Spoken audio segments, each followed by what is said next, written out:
ಒಳ್ಳೆಯ ನಮಸ್ಕಾರಗಳು. ನನಗೆ ನಿನ್ನೆ ಮಾತು ತಯಾರಾಗಿದೆ. ನನಗೆ ಇವತ್ತಿನ ಕಾರ್ಯಕ್ರಮದ ಬಗ್ಗೆ ಏನು ಸ್ಪಷ್ಟತೆ ಇರಲಿಲ್ಲ. ಏನೋ ಕರೆದಿದ್ದಾರೆ, ನಾವು ಹೋಗ್ಬೇಕು. ಮತ್ತೆ ಒಂದು 10-12 ಜನ ಸ್ಟಾಫ್ ಎಲ್ಲ ಇರ್ತಾರೆ. ಒಂದು ಮ್ಯಾಕ್ಸಿಮಮ್ 25 ಜನ. ನಮ್ಮ ದೀಪಕ್ ಸರ್ ಅವ್ರ ಚೇಂಬರಲ್ಲಿ ಒಂದು ಬಗ್ಗೆ ಕೊಟ್ಟು ಹಾರ ಹಾಕಿ ಒಂದು ಟೋಪಿ ಹಾಕಿ ಒಂದು ಸ್ಟ್ಯಾಗ್ರಿಂಗ್ ಮಾಡ್ತಾರೆ. ಇಷ್ಟು ಅನ್ನೋದು ಅಷ್ಟೇ ನಾನು ತಿಳ್ಕೊಂಡಿದ್ದೀನಿ. ನಾನು ಖಂಡಿತವಾಗ್ಲೂ ಈ ರೀತಿ ನೀವು ಏರ್ಪಾಟ್ ಮಾಡ್ತೀವಿ ಅಂತ ನನ್ನ ಮನಸ್ಸಲ್ಲೂ ಕೂಡ ನಾನು ಇಟ್ಕೊಂಡಿರಲಿಲ್ಲ. ಬಹಳ ಏನು ಯೋಚನೆ ಇಲ್ಲ, ಈ ಥರ ನೀವು ಮಾಡ್ತೀರಾ ಅಂತ ನನಗೆ ಅನಿಸೇ ಇರಲಿಲ್ಲ. ಅಷ್ಟೇ, ನಮ್ಮ ಮನೆಯವರು ಕೂಡ ಕರ್ಕೊಂಡ್ಬರ್ಬೇಕು, ನಮ್ಮ ಮಕ್ಕಳು ಬರಬೇಕು ಅನ್ನೋ ಒಂದು ಆಲೋಚನೆಗಳು ಇರಲಿಲ್ಲ. ಕೊನೆಯ ಕ್ಷಣದಲ್ಲಿ ಎಷ್ಟು 2-3 ಗಂಟೆ ಟೈಮಲ್ಲಿ ದೀಪಕ್ ಫೋನ್ ಮಾಡಿದ್ರು. ನಾನು ಆಗ್ತಾರೆ ಆಫೀಸಿಂದ ಮನೆಗೆ ಬಂದು ನಾನು ಇವತ್ತು ಫೈನಲ್ ಒಂದು ಅಟೆಂಪ್ಟ್ ಯಾರೊಬ್ರು ಹೇಳ್ತಾರೆ, ನಮ್ಗೆ ಯಾರು ಸಲಹೆ ಕೊಡೋದು ಇರ್ತಾರೆ, ಸರ್ ನೀವು ಚೀಫ್ ಎಲೆಕ್ಷನ್ ಕಮಿಷನರ್ ಒಂದ್ಸರಿ ನೀವು ಭೇಟಿ ಮಾಡಿಬಿಡಿ ಸರ್ ಅಂತ ಹೇಳಿದಾಗ ನಾನು ಅದನ್ನು ಯೋಚನೆ ಮಾಡಿರಲಿಲ್ಲ. ಆಯ್ತು, ನಾನು ಚೀಫ್ ಸೆಕ್ರೆಟರಿ ಭೇಟಿ ಮಾಡಬೇಕು ಇವತ್ತು ಅಂತ ಅಂದ್ಕೊಂಡಿದ್ದೆ. ಆದರೆ ಅದು ಔಚಿತ್ಯ ಅಲ್ಲ, ನೀವು ಚೀಫ್ ಎಲೆಕ್ಷನ್ ಕಮಿಷನರ್ಗೆ ಭೇಟಿ ಮಾಡಿ ಅಂತ ಹೇಳಿದಾಗ ನಾನು ಹೋದೆ. ಚೀಫ್ ಎಲೆಕ್ಷನ್ ಕಮಿಷನರ್ ನೇರವಾಗಿ ಭೇಟಿ ಮಾಡಿದೆ. ಅವ್ರು ಇನ್ನೊಬ್ರು ಯಾರು ಹೇಳಿದ್ರು, ಅವ್ರು ಹೇಳಿದ್ರು ಅಲ್ಲೇನು ಆಯಿತು. ನಾನು ಆ ಗುಂಗಿನಲ್ಲಿ ಇದ್ದೇನೆ.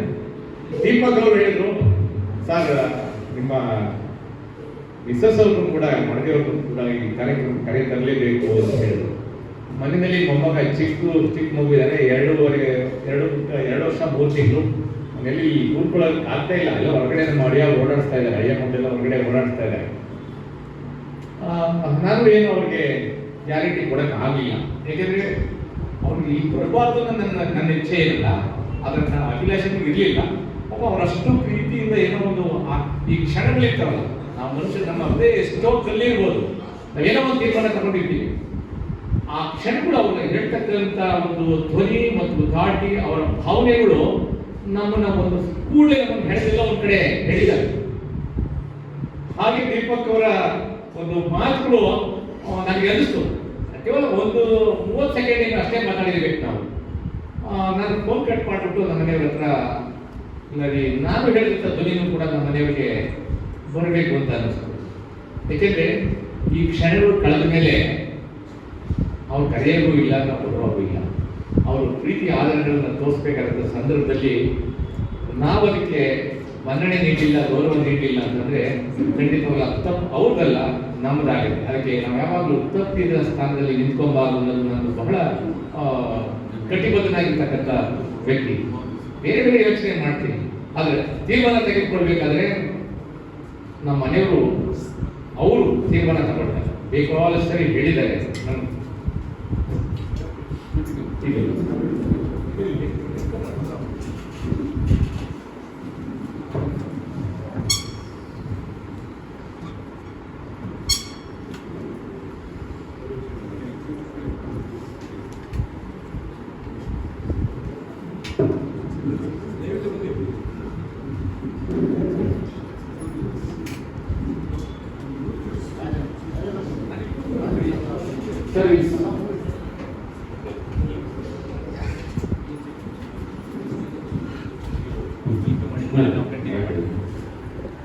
ಈಗ ಈ ಕಾರ್ಯಕ್ರಮಕ್ಕೆ ನಮ್ಮ ಅಪಾರ ಸಾರಿಗಾಯಕರು ಆಡಳಿತ ಶ್ರೀ ಉಮಾಶಂಕರ್ ಸಾಹೇಬ್ ಬಂದಿದ್ದಾರೆ.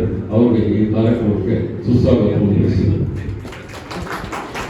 ಅದೇ ರೀತಿ ಅಪಾರ ಸಾರಿಗಾಯಕರು ಪ್ರವರ್ತನೆ ತಕ್ಷಣ ಶ್ರೀ ಮಲ್ಲಿಕಾರ್ಜುನ ಸಾಹೇಬ್ ಬಂದಿದ್ದಾರೆ. ಅವ್ರಿಗೂ ಕಥೆಯ ಬರುವಂತ ರಾಜಣ್ಣ ಅವರು ಈಗ ಮುಂದುವರಿಸಬೇಕು ಕಾರ್ಯಕ್ರಮ ಅಂತ ಹೇಳಿ ಕೋರಿದ್ದಾರೆ.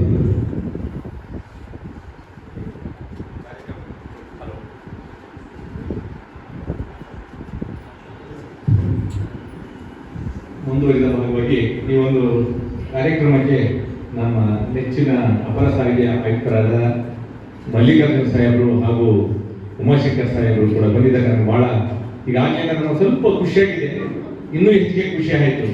ನೆನ್ನೆ ಮಲ್ಲಿಕಾರ್ಜುನ ಸಾಹೇಬ್ ಹೇಳಿದ್ರು 27ನೇ ತಾರೀಕು ನಾನು ಟಾಪ್ ಸ್ಟೇಷನ್ ಇರ್ತೀನಿ, ಬರೋದಕ್ಕೆ ಸಾಧ್ಯ ಆಗೋದಿಲ್ಲ ಮತ್ತೆ ಹೇಳಿಬಿಟ್ಟಿದ್ರು. ಅದೃಷ್ಟವಶಾತ್ ನಮ್ಮ ದೀಪಕ್ ಅವರು ಚಾನ್ಸ್ ಕೊಟ್ಟಿದ್ದರಿಂದ ಈ ಕಾರ್ಯಕ್ರಮಕ್ಕೆ ಆಗಮಿಸಿದ್ದಾರೆ. ನನಗೆ ತುಂಬ ಸಂತೋಷ. ಮತ್ತು 2ನೇ ದಿನವೂ ಕೂಡ ನಮ್ಮ ಉಮಾಶಂಕರ್ ಸಾಹೇಬರು ನಮ್ಮ ಮೇಲಿಟ್ಟಿರ್ತಕ್ಕಂಥ ಒಂದು ಪ್ರೀತಿ ಅಭಿಮಾನದಿಂದ ಬಂದಿದ್ದಾರೆ. ಅವ್ರಿಗೂ ಕೂಡ ನನ್ನ ಧನ್ಯವಾದಗಳು.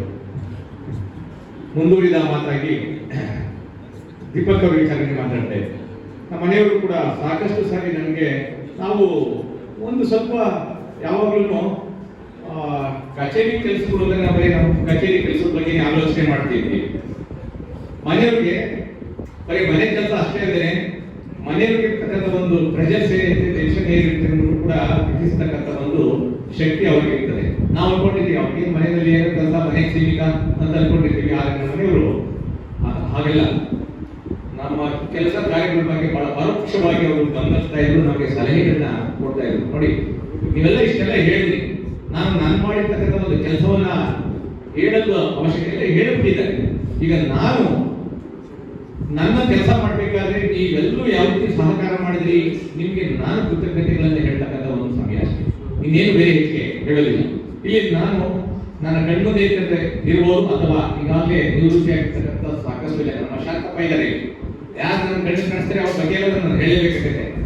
ನಾನು ಕೆಲಸಕ್ಕೆ ಸೇರೋದಕ್ಕೆ ಬಂದೆ, ಶಾಂತಪ್ಪ ಅವರು ಇಲ್ಲಿ ಆ ಕಡೆ ಇದ್ರು. ಶಾಂತಪ್ಪ ನಾನ್ ಟ್ರಾನ್ಸ್ಪೋರ್ಟ್ ವಿಭಾಗದಲ್ಲಿ ನಮ್ಮ ಸ್ನೇಹಿತರು ಒಂದು ಗಾಡಿದು ಒಂದು ಸಮಸ್ಯೆ ಆಗಿಬಿಟ್ಟಿತ್ತು. ಆಗ ಅವ್ರ ಹತ್ರ ಸಾಕಷ್ಟು ಸಾರಿ ಬಂದು ನನಗೆ ಯಾಕೆ ಬಂದಿರಲಿಲ್ಲ. ಅವ್ರ ಹತ್ರ ಸಾಕಷ್ಟು ಸಾರಿ ಬಂದಾಗ ನಾವು ಆರ್ಟಿ ಆಫೀಸ್ ಚಿತ್ರಣ ಎಲ್ಲ ನೋಡಿದ್ದು. ನಾವು ಇನ್ಸ್ಪೆಕ್ಟರ್ ಆಗ್ತೀವಿ, ಎಲ್ಲ ಇನ್ಸ್ಪೆಕ್ಟರ್ ಎಲ್ಲ ನೋಡ್ತಾ ಇದ್ದೋ, ನಾವು ಮುಂದೆ ಇಲ್ಲಿ ಬರ ಕೊಡ್ತೀವಿ ಅಂತ ನಮಗೆ ಒಂದು ಕನಸು. ತಿಪ್ಪೇರಾಮಯ್ಯ ಅಂತ ಒಬ್ಬರಿದ್ರು, ಅವರು ಏನೋ ಇಲ್ಲ ಬಲಿತಾ ಇರೋರು. ಅವ್ರನ್ನ ನೋಡಿದ್ರೆ ಏನು ಅಷ್ಟು ಖುಷಿ ಆಗ್ತಾ ಇರಲಿಲ್ಲ, ಯಾಕಂದ್ರೆ ಜನಗಳ ಜೊತೆ ಅವರು ಅಷ್ಟೇನು ಸ್ಪಂದಿಸ್ತಾ ಇರಲಿಲ್ಲ. ನೋಡಿ, ಇವೆಲ್ಲ ಯಾಕೆ ನಾವು ನೆನಪಿಸ್ಕೊಳ್ತೀವಿ ಅಂದ್ರೆ, ಒಬ್ಬ ತಪ್ಪು ಮಾಡ್ತಕ್ಕಂಥ ಸರಿ ಇಲ್ಲ ಅನ್ನೋ ವ್ಯಕ್ತಿಯಿಂದ ನಾವು ಪಾಠ ಕಲಿಬೇಕು. ನಾವು ಹೇಳ್ತೀವಿ ಆ ವ್ಯಕ್ತಿ ಮಾಡ್ತಾ ಇರ್ತಕ್ಕಂಥ ಒಂದು ಕೆಲಸ ತಪ್ಪು ಮೇಲೆ ನಾವು ಆ ತಪ್ಪನ್ನ ಮಾಡಬಾರ್ದು. ಆತ ಮಾಡ್ತಾ ಇರೋ ತಪ್ಪು ಮೇಲೆ ನಾನು ಅದನ್ನೇ ಮಾಡೋದಾದ್ರೆ ಮತ್ತೆ ನನಗೂ ಅದೊಂದು ವ್ಯತ್ಯಾಸ ಏನು, ನಾವು ಆ ತಪ್ಪನ್ನ ಮಾಡಬಾರ್ದು. ಇದು ಹೀಗೆ ಪಾಠನ ಕಲಿಯುವ ಹಾಗೆ ಈ ಕಚೇರಿಯಲ್ಲಿ ನಾನು 1991 ಡಿಸೆಂಬರ್ 4ನೇ ತಾರೀಕು ರಿಪೋರ್ಟ್ ಮಾಡೋದು. ಚೇಂಬರು ಮೇಲ್ಗಡೆ ಇದೆ, ಅದೇ ಚೇಂಬರು ಅಬ್ದುಲ್ ಜಬ್ಬಾರ್ ಖಾನ್ RTO ಹೋಗಿದ್ರು. ನಾನು ನನ್ನ ಸ್ನೇಹಿತರು DIG ಆಗಿ 1-2 ವರ್ಷದ ಮುಂದೆ ನನ್ನ ಸ್ನೇಹಿತರು ರಮೇಶ್ ಅಂತ ತೀರೋರು. ಇವತ್ತು ಕೂಡ ನನ್ನ ರೆಕಾರ್ಡಲ್ಲಿ ಅವರೇ ನನ್ನ ರಿಪೋರ್ಟ್ ಬರೆದಿದ್ದಾರೆ, ನಾನು ಕೇವಲ ಸೈನ್ ಮಾಡಿ ಅವ್ರನ್ನ ನೆನೆಸ್ಕೊಳ್ಳೋದಕ್ಕೆ ಇಷ್ಟಪಡ್ತೇನೆ. ನಾವು ರಿಪೋರ್ಟ್ ಮಾಡ್ತೀವಿ. ರಿಪೋರ್ಟ್ ಮಾಡಿದ್ಮೇಲೆ ಅವಾಗ ಸೀನಿಯರ್ ಇನ್ಸ್ಪೆಕ್ಟರ್ ಸುರೇಂದ್ರನಾಥ್ ಅವರು, ಸತ್ಯನಾರಾಯಣ ಅವರು, ಮೀಸೆ ಶಿವನ್ ಅವರು, NS ಭೀಮಪ್ಪ ಅವರು, ಇನ್ನೂ ಒಂದು 3 ಜನ ಎಲ್ಲ ಇದ್ರು. ಅವ್ರಿಗೆಲ್ಲ ಚೇರು ಟೇಬಲ್ ಅಷ್ಟೇ ಇತ್ತು. ನಾವು ಬರ್ತೀವಿ 28 ಜನ. ನಾವು ಅವಾಗ ಫಸ್ಟ್ ನಾವು 3ನೇ ತಾರೀಕು ಪೋಸ್ಟ್ ಹಾಕೋ 4ನೇ ತಾರೀಕು ಬಂದು ಇಲ್ಲಿ ರಿಪೋರ್ಟ್ ಮಾಡಿಕೊಂಡು, ಯಾಕಂದ್ರೆ ಹಿಂದೆ ನಾವು 6 ತಿಂಗಳು ಬಹಳಷ್ಟು ನಮ್ಮ ಸಂಘಟನೆ ಒಂದು ಕೆಲಸ ಮಾಡಿದ್ದು. 4ನೇ ತಾರೀಕು ಬೆಳಿಗ್ಗೆ 10 ಗಂಟೆಗೆ RTO ಬಂದು ಮಧ್ಯಾಹ್ನ ಅವರು RTO ಚೇಂಬರ್ ಮುಂದೆ ನಿಂತಿದ್ದು ನಾವು ರಿಪೋರ್ಟ್ ಮಾಡ್ಕೋಬೇಕು ಅಂತ ಅಂದ್ಬಿಟ್ಟು ಅವ್ರು ಬಂದು ರಿಪೋರ್ಟ್ ಮಾಡ್ಕೊಂಡಿದ್ದಾಯ್ತು. ರಿಪೋರ್ಟ್ ಮಾಡ್ಕೊಂಡ್ಮೇಲೆ ನಮ್ಗೆಲ್ಲ ಏನಂದ್ರೆ, RTOನಲ್ಲಿ ನಮ್ಗೆ ಬಂದ ತಕ್ಷಣ ನಮಗೆ ಚೇರು ಟೇಬಲ್ ಕರೆದು ನಮಗೆಲ್ಲ ಸೀಟ್ ಕೊಡ್ತಾರೆ ಅಂತ ತಿಳ್ಕೊಂಡಿದ್ದು. ನೋಡಿದ್ರೆ 6-7 ಜನ ಸೀನಿಯರ್ ಇನ್ಸ್ಪೆಕ್ಟರ್ ಅವ್ರು ಕೂತಿದ್ದ, ಅವರಿಂದ ಬಂದಿರಲಿಲ್ಲ. ನಾನೇನ್ ಮಾಡ್ಬಿಟ್ಟೆ, ಹೋಗ್ಬಿಟ್ಟು ಸುರೇಂದ್ರನಾಥ್ ಅವ್ರ ಚೇರು ಟೇಬಲ್ 4 ಗಂಟೆ ಸುಮ್ಮನೆ ಹೋಗಿ ಕೂತಿದ್ವಿ. ಅವರು ಗೊತ್ತಿಲ್ಲ ನಾವು ಯಾರು ಅಂತ ಅಂದ್ಬಿಟ್ಟು ಅವ್ರಿಗೆ ಗೊತ್ತಿಲ್ಲ, ಯೂನಿಫಾರ್ಮ್ ಇಲ್ಲ, ಅವತ್ತು ತಾನೇ ಬಂದಿದ್ದೀವಿ. ಅವರು ಎಕ್ಸ್ಪೀರಿಯನ್ಸ್ಡ್, ಅವರಾಗಲೇ ಸೀನಿಯರ್ ಇನ್ಸ್ಪೆಕ್ಟರ್ ಆಗಿದ್ರು. ಬಂದು ಒಂದು ಸ್ವಲ್ಪ ಒಳಗಡೆ ಇಟ್ಕೊಂಡ್ರು, ಯಾರೋ ಮುಂದೆಲ್ಲ ಕೂತಿದ್ದಾನಲ್ಲ ಅಂತ ಅಂದ್ಬಿಟ್ಟು ಸ್ವಲ್ಪ ಅವರು ಯಾರೋ ಒಬ್ಬ ವ್ಯಕ್ತಿ ಬಂದು ನನ್ನ ಸೀಟಲ್ಲಿ ಬಂದು ಕೂತವರೆಲ್ಲ ಇನ್ಸ್ಪೆಕ್ಟರ್ ಚೇಂಬರ್, ನಾವೇ ಒಂದು ಇನ್ಸ್ಪೆಕ್ಟರ್ ಸುಮ್ಮನೆ ಚೇಂಬರ್ ಟೇಬಲ್ ಅಲ್ಲಿ ಕೂತವರು. ಆಮೇಲೆ ನನ್ನ ನಿಧಾನಕ್ಕೆ ಅರ್ಥ ಆಯಿತು, ನಾವೆಲ್ಲ ಹೇಗೆ ನಡ್ಕೋಬೇಕು, ಹಿರಿಯರಂದ್ರೆ ಏನು, ನಾವಿಂದ ಎಲ್ಲಿದ್ದೇವೆ, ನಾವೇನೇನು ಕಲಿಬೇಕು ಅನ್ನೋದು ಅದನ್ನು ತಿಳಿಸುತ್ತದೆ. ಮತ್ತು 1991ರಿಂದ 2000 ಮೊದಲನೇ ಕಂತಿನಲ್ಲಿ ಈ ಕಚೇರಿನಲ್ಲಿ ಕೆಲಸ ಮಾಡ್ತೀನಿ.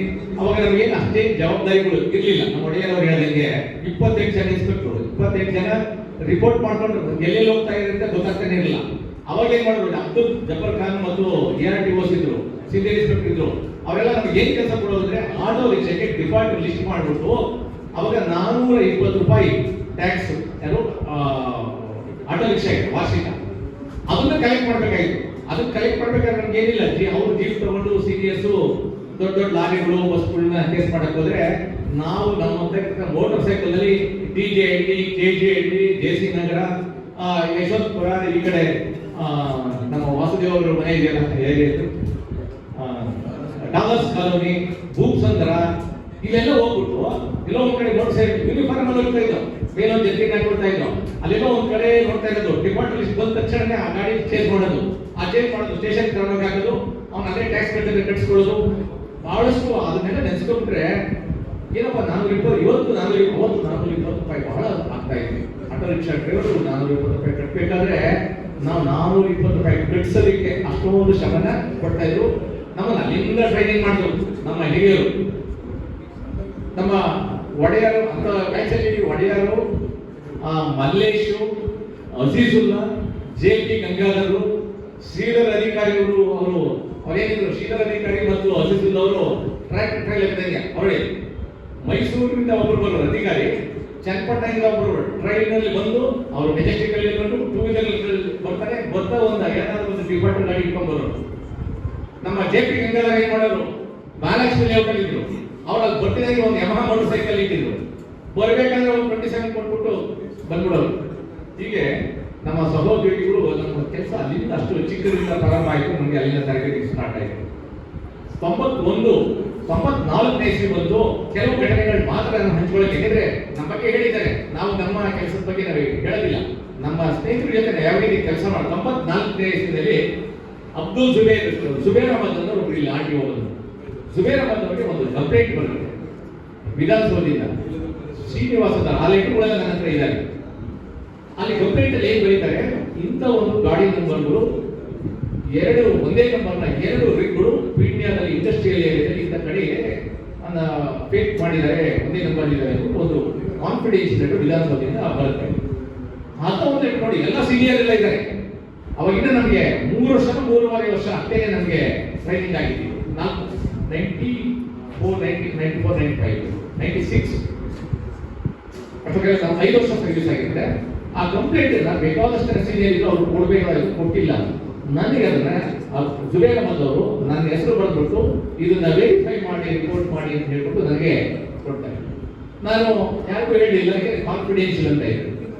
ನಾನು ಹೋಗಿ ಪಿಣ್ಯದಲ್ಲಿ ಆ ವಿಳಾಸ ಹುಡ್ಕೊಂಡು ನೋಡಿದೆ. ಸಂಜೆ ಹೋದ್ರು ನೋಡ್ದು 2 ಗಾಡಿ ಅಲ್ಲೇ ಇತ್ತು.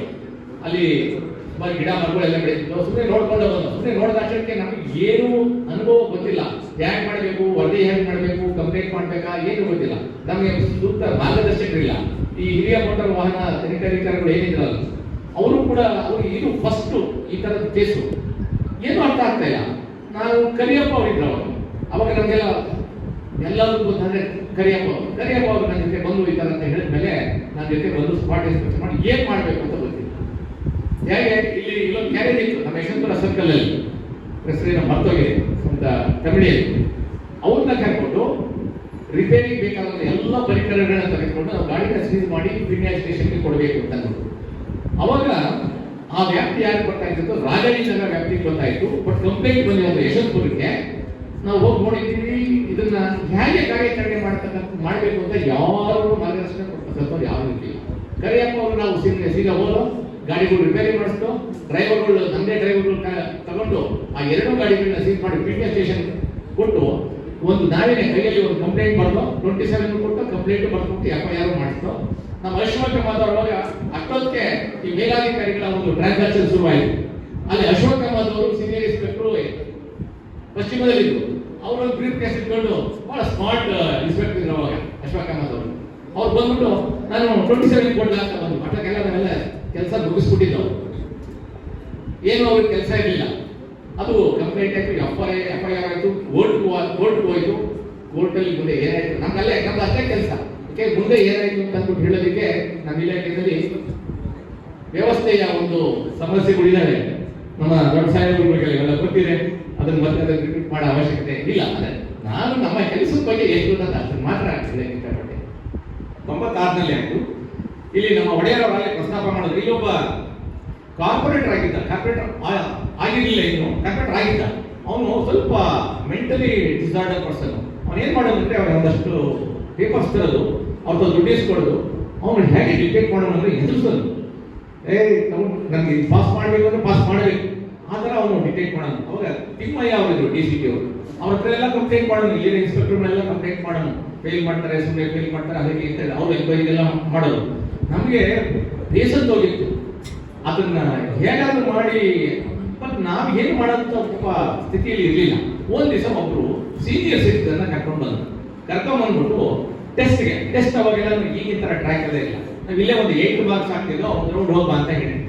ಅದಕ್ಕೆ 8 ಮಾರ್ಕ್ಸ್ ಹಾಕಕ್ಕೆ ಹೇಳಿದೆ ಇದೇ ಜಾಗದಲ್ಲಿ. ಆತ ಏನ್ ಮಾಡ್ದ, 8 ಮಾರ್ಕ್ಸ್ ಹಾಕೊಂಡು ಮಾಡಬೇಕು ಅವ್ನು ಮಾಡೋದು. ಮತ್ತೆ ಇವನೇ ಡೈರೆಕ್ಟ್ ನೀವು ಹಾಕ್ ಮಾಡ್ತೀರಾ, ಹೀಗೆ ಮಾಡ್ತೀರಾ, ನೀವು ಪಾಸ್ ಮಾಡಬೇಕು ಅನ್ನೋದು ಇದು ಮಾಡ್ತಿದ್ದಂಗೆ ನಾನೇನ್ ಮಾಡಿದೆ, ಟೆಸ್ಟ್ ತಗೊಳ್ಳೇ ಇಲ್ಲ. ನಾನು ಅವಾಗ ಬಸವರಾಜ್ ಇದು ART Basavaraj sir, Basavarajaiah sir, ಅವ್ರ ಹತ್ರ ನಾನು ರಿಪೋರ್ಟ್ ಮಾಡಬೇಕು ಅಂತ ಹೇಳ್ಬಿಟ್ಟು ನಾನು ಪೇಪರ್ ತಗೊಂಡು ಸೀದಾ ಮೇಲ್ಗಡೆ ಈ ಕಡೆ ಈಗ ನಮ್ಮ ಆರಾಧ್ಯ ಅವರಿರಲ್ಲ ಈ ಚೇಂಬರ್ ಅಲ್ಲಿ ಅಲ್ಲಿಗೆ ಬಂದ ತಕ್ಷಣ ಅವನು ಹಿಂದೆ ಬಂದ್ಬಿಟ್ಟು ಪೇಪರ್ ಕೈ ಹಾಕ್ಬಿಟ್ಟು ನಾನು ಮಾಡಿಸ್ಕೊತೀನಿ ಸರ್, ಬಿಡಿ ಸರ್ ನೀವು ಮಾಡಬೇಡಿ ಅಂದ್ಬಿಟ್ಟು ಕೈ ಹಾಕಿದ್ದ ಪೇಪರ್ ಅರ್ಧಾಗಿತ್ತು. ಅರ್ಧ ತಕ್ಷಣ ನಾನು, ಗಡಿಯಪ್ಪ ಅವರು, ಶ್ರೀಧರ್ ಅಧಿಕಾರಿ 3 ಜನ ಇದ್ದು ಶಟರ್ ಎಳೆದ್ಬಿಟ್ಟು ಅವನಿಗೆ ಸಿಕ್ಕಾಪಟ್ಟೆ ಹೊಡೆದು. ಆಮೇಲೆ ಪಕ್ಕದ ರೂಮಲ್ಲಿ ಜೆ ಅಶೋಕ್ ಕುಮಾರ್ ಇದ್ರು, ಜಾಗೃತೀವಿ. ಅವರು ಸ್ವಲ್ಪ ಬಲವಾಗಿದ್ರು. ಅವರು ಓಡಿ ಬಂದು ಅವನ್ನ ಅವ್ರದ್ದು ಬಿಡಿಸ್ಕೊಂಡ್ರು. ಇಲ್ಲಾಂದ್ರೆ ಅವ್ರು ಇನ್ನೂ ಹೊಡಿಕೊಟ್ಟು ಅವ್ನು ಮದುವೆ ಹೊಡಿಕೊಳ್ಬೇಕಾದ್ರೆ ನನ್ನ ಕೈಲಿ ಬಹಳ ಪೆಟ್ಟು ಬಿದ್ದು ಕಂಪ್ಲೀಟ್ ಓದ್ಕೊಂಡ್ಬಿಡುತ್ತೆ ನನಗೆ. ಇದೇ ಪಕ್ಕದ ರೂಮಲ್ಲಿ ನಾವು ಅವತ್ತು ಇದು. ಆಮೇಲೆ ಅಲ್ಲಿ ಒದೆ ತಿಂದಾದ್ಮೇಲೆ ಅವರು ಹೋಗ್ಬಿಟ್ಟಾದ್ಮೇಲೆ ಅವರು ರೌಡಿಗಳು ಕರ್ಕೊಂಡ್ಬಂದು ಗ್ಲಾಸ್ಗಳೆಲ್ಲ ಪುಡಿ ಮಾಡಿದ್ರು. ಅವರು ಪುಡಿ ಮಾಡಿದಂಥ ಸಂದರ್ಭದಲ್ಲಿ ಅವ್ರು ಗ್ಲಾಸ್ಗಳು ಏಟಾಗ ಅವ್ರಿಗೂ ಎಲ್ಲ ಡ್ಯಾಮೇಜ್ ಆಗುತ್ತೆ. ಅವ್ರೇನ್ ಮಾಡೋದು, ನಮ್ಮ ಮೇಲೆ ಒಂದು ಕಂಪ್ಲೇಂಟ್ ಕೊಟ್ಟರು, ನಾವು ಅವ್ರ ಮೇಲೆ ಕಂಪ್ಲೇಂಟ್ ಕೊಟ್ಟರು. ಅವಾಗ ಸುಭಾಷ್ ಭರಣಿ ಇದ್ರು ನಮಗೆ ಆಯಿತು. ಈ ಸ್ಟೇಷನ್ ಅಲ್ಲಿ ನಮ್ಮ 90ನೇ ಬ್ಯಾಚ್ನಲ್ಲಿ ಟ್ರೈನಿಂಗ್ ಆಗುತ್ತ ಸಬ್ ಇನ್ಸ್ಪೆಕ್ಟರ್ ಪಾಷಾ ಅಂತ ಇದ್ರು. ಆ ಸ್ಟೇಷನ್ ಅಲ್ಲೂ ಅಂತ ಒಂದು ಕಿರಿಕಿರಿ ಮಾಡ್ತಕ್ಕಂಥ ವ್ಯಕ್ತಿ. ಯಾವಾಗ ಇದೊಂದು ಕಂಪ್ಲೇಂಟ್ ಸಿಕ್ಕಲ್ಲ ಅವ್ರೇನ್ ಮಾಡೋದು, ಅವನ್ನ ಅರೆ ಸುಭಾಷ್ ಭರಣಿ ಪೊಲೀಸ್ ಡಿಪಾರ್ಟ್ಮೆಂಟ್ ಅಲ್ಲಿ ಅವ್ರು ಹೇಳಿ ಅವನ್ನ ರಾತ್ರಿ 11 ಗಂಟೆ ಆಯಿತು ನಾವು ಅವನ್ನ ಪೊಲೀಸ್ ಸ್ಟೇಷನ್ಗೆ ಹ್ಯಾಂಡ್ ಓವರ್ ಮಾಡಿ ಅವರು ಅವನ್ನ ಜೈಲಿಗೆ ಕಳಿಸಿ, ಇನ್ನು ಯಾವತ್ತೂ RTO ಆಫೀಸ್ ಕಡೆ ಬರದ ಹಾಗೆ ನಾನು ಅವತ್ತು ಡಾಕ್ಟರ್ ಹತ್ರ ಹೋಗಿ ಪಟ್ಟು ಹಾಕಿಸಿ ಹೋಗ್ಬೇಕಾದ್ರೆ ರಾತ್ರಿ ಮನೆಗೆ ಹೋಗ್ಬೇಕಾದ್ರೆ 11:30 ಗಂಟೆ ರಾತ್ರಿ ಶ್ರೀಕಾಂತ್ ಅವರು, ನನ್ನ ಸ್ನೇಹಿತರು ಅವಾಗ ಕರಿಯಪ್ಪ ಅವರು ಎಲ್ಲ ಇದ್ದು ನಾನು ಒಬ್ಬರಿಗೆ ಹೇಟಾಗಿತ್ತು. ಅವತ್ತು ಬಹಳಷ್ಟು ನಮ್ಮ ಇಲಾಖೆಯ ಅಧಿಕಾರಿಗಳು ಎಲ್ಲರನ್ನು ಸ್ಪಂದಿಸಿದ್ರು. ಅದೇ ಲಾಸ್ಟು RTO ಕಚೇರಿ ಕಡೆ ತಲೆ ಹಾಕ್ಲೇ ಇಲ್ಲ. ಹೀಗೆ ಎಲ್ಲ ಸಹಕಾರ ಬಹಳ ಮುಖ್ಯ. ಇದೇ ರೀತಿ ರಾಜಾಜಿನಗರದಲ್ಲಿ ಒಂದು ಘಟನೆ ಇದೆ. ಜಯರಾಮಯ್ಯ ಅವರು ಒಂದು ಗಾಡಿನ ಸೀಸ್ ಮಾಡ್ತಾರೆ. ಅವರು ಟ್ಯಾಕ್ಸ್ ಕಟ್ಟಿರ್ತಾರೆ. ನಮ್ಮ ಒಂದು ಕಚೇರಿಯ ತಪ್ಪಿನಿಂದಾಗಿ ಅದು ಟ್ಯಾಕ್ಸ್ ಕಟ್ಟಿಲ್ಲ ಅಂತ ಹೇಳ್ಬಿಟ್ಟು ಡಿಪಾರ್ಟ್ಮೆಂಟ್ ಅವರೇನು ಗಾಡಿನ ಸೀಸ್ ಮಾಡಿಬಿಟ್ಟು ಒಳಗಡೆ ನಿಲ್ಲಿಸ್ಬೇಕಂದ್ರೆ ಮೇಲ್ಗಡೆ ಆ ಕ್ಯಾರಿಯರ್ ಟಚ್ ಆಗುತ್ತೆ.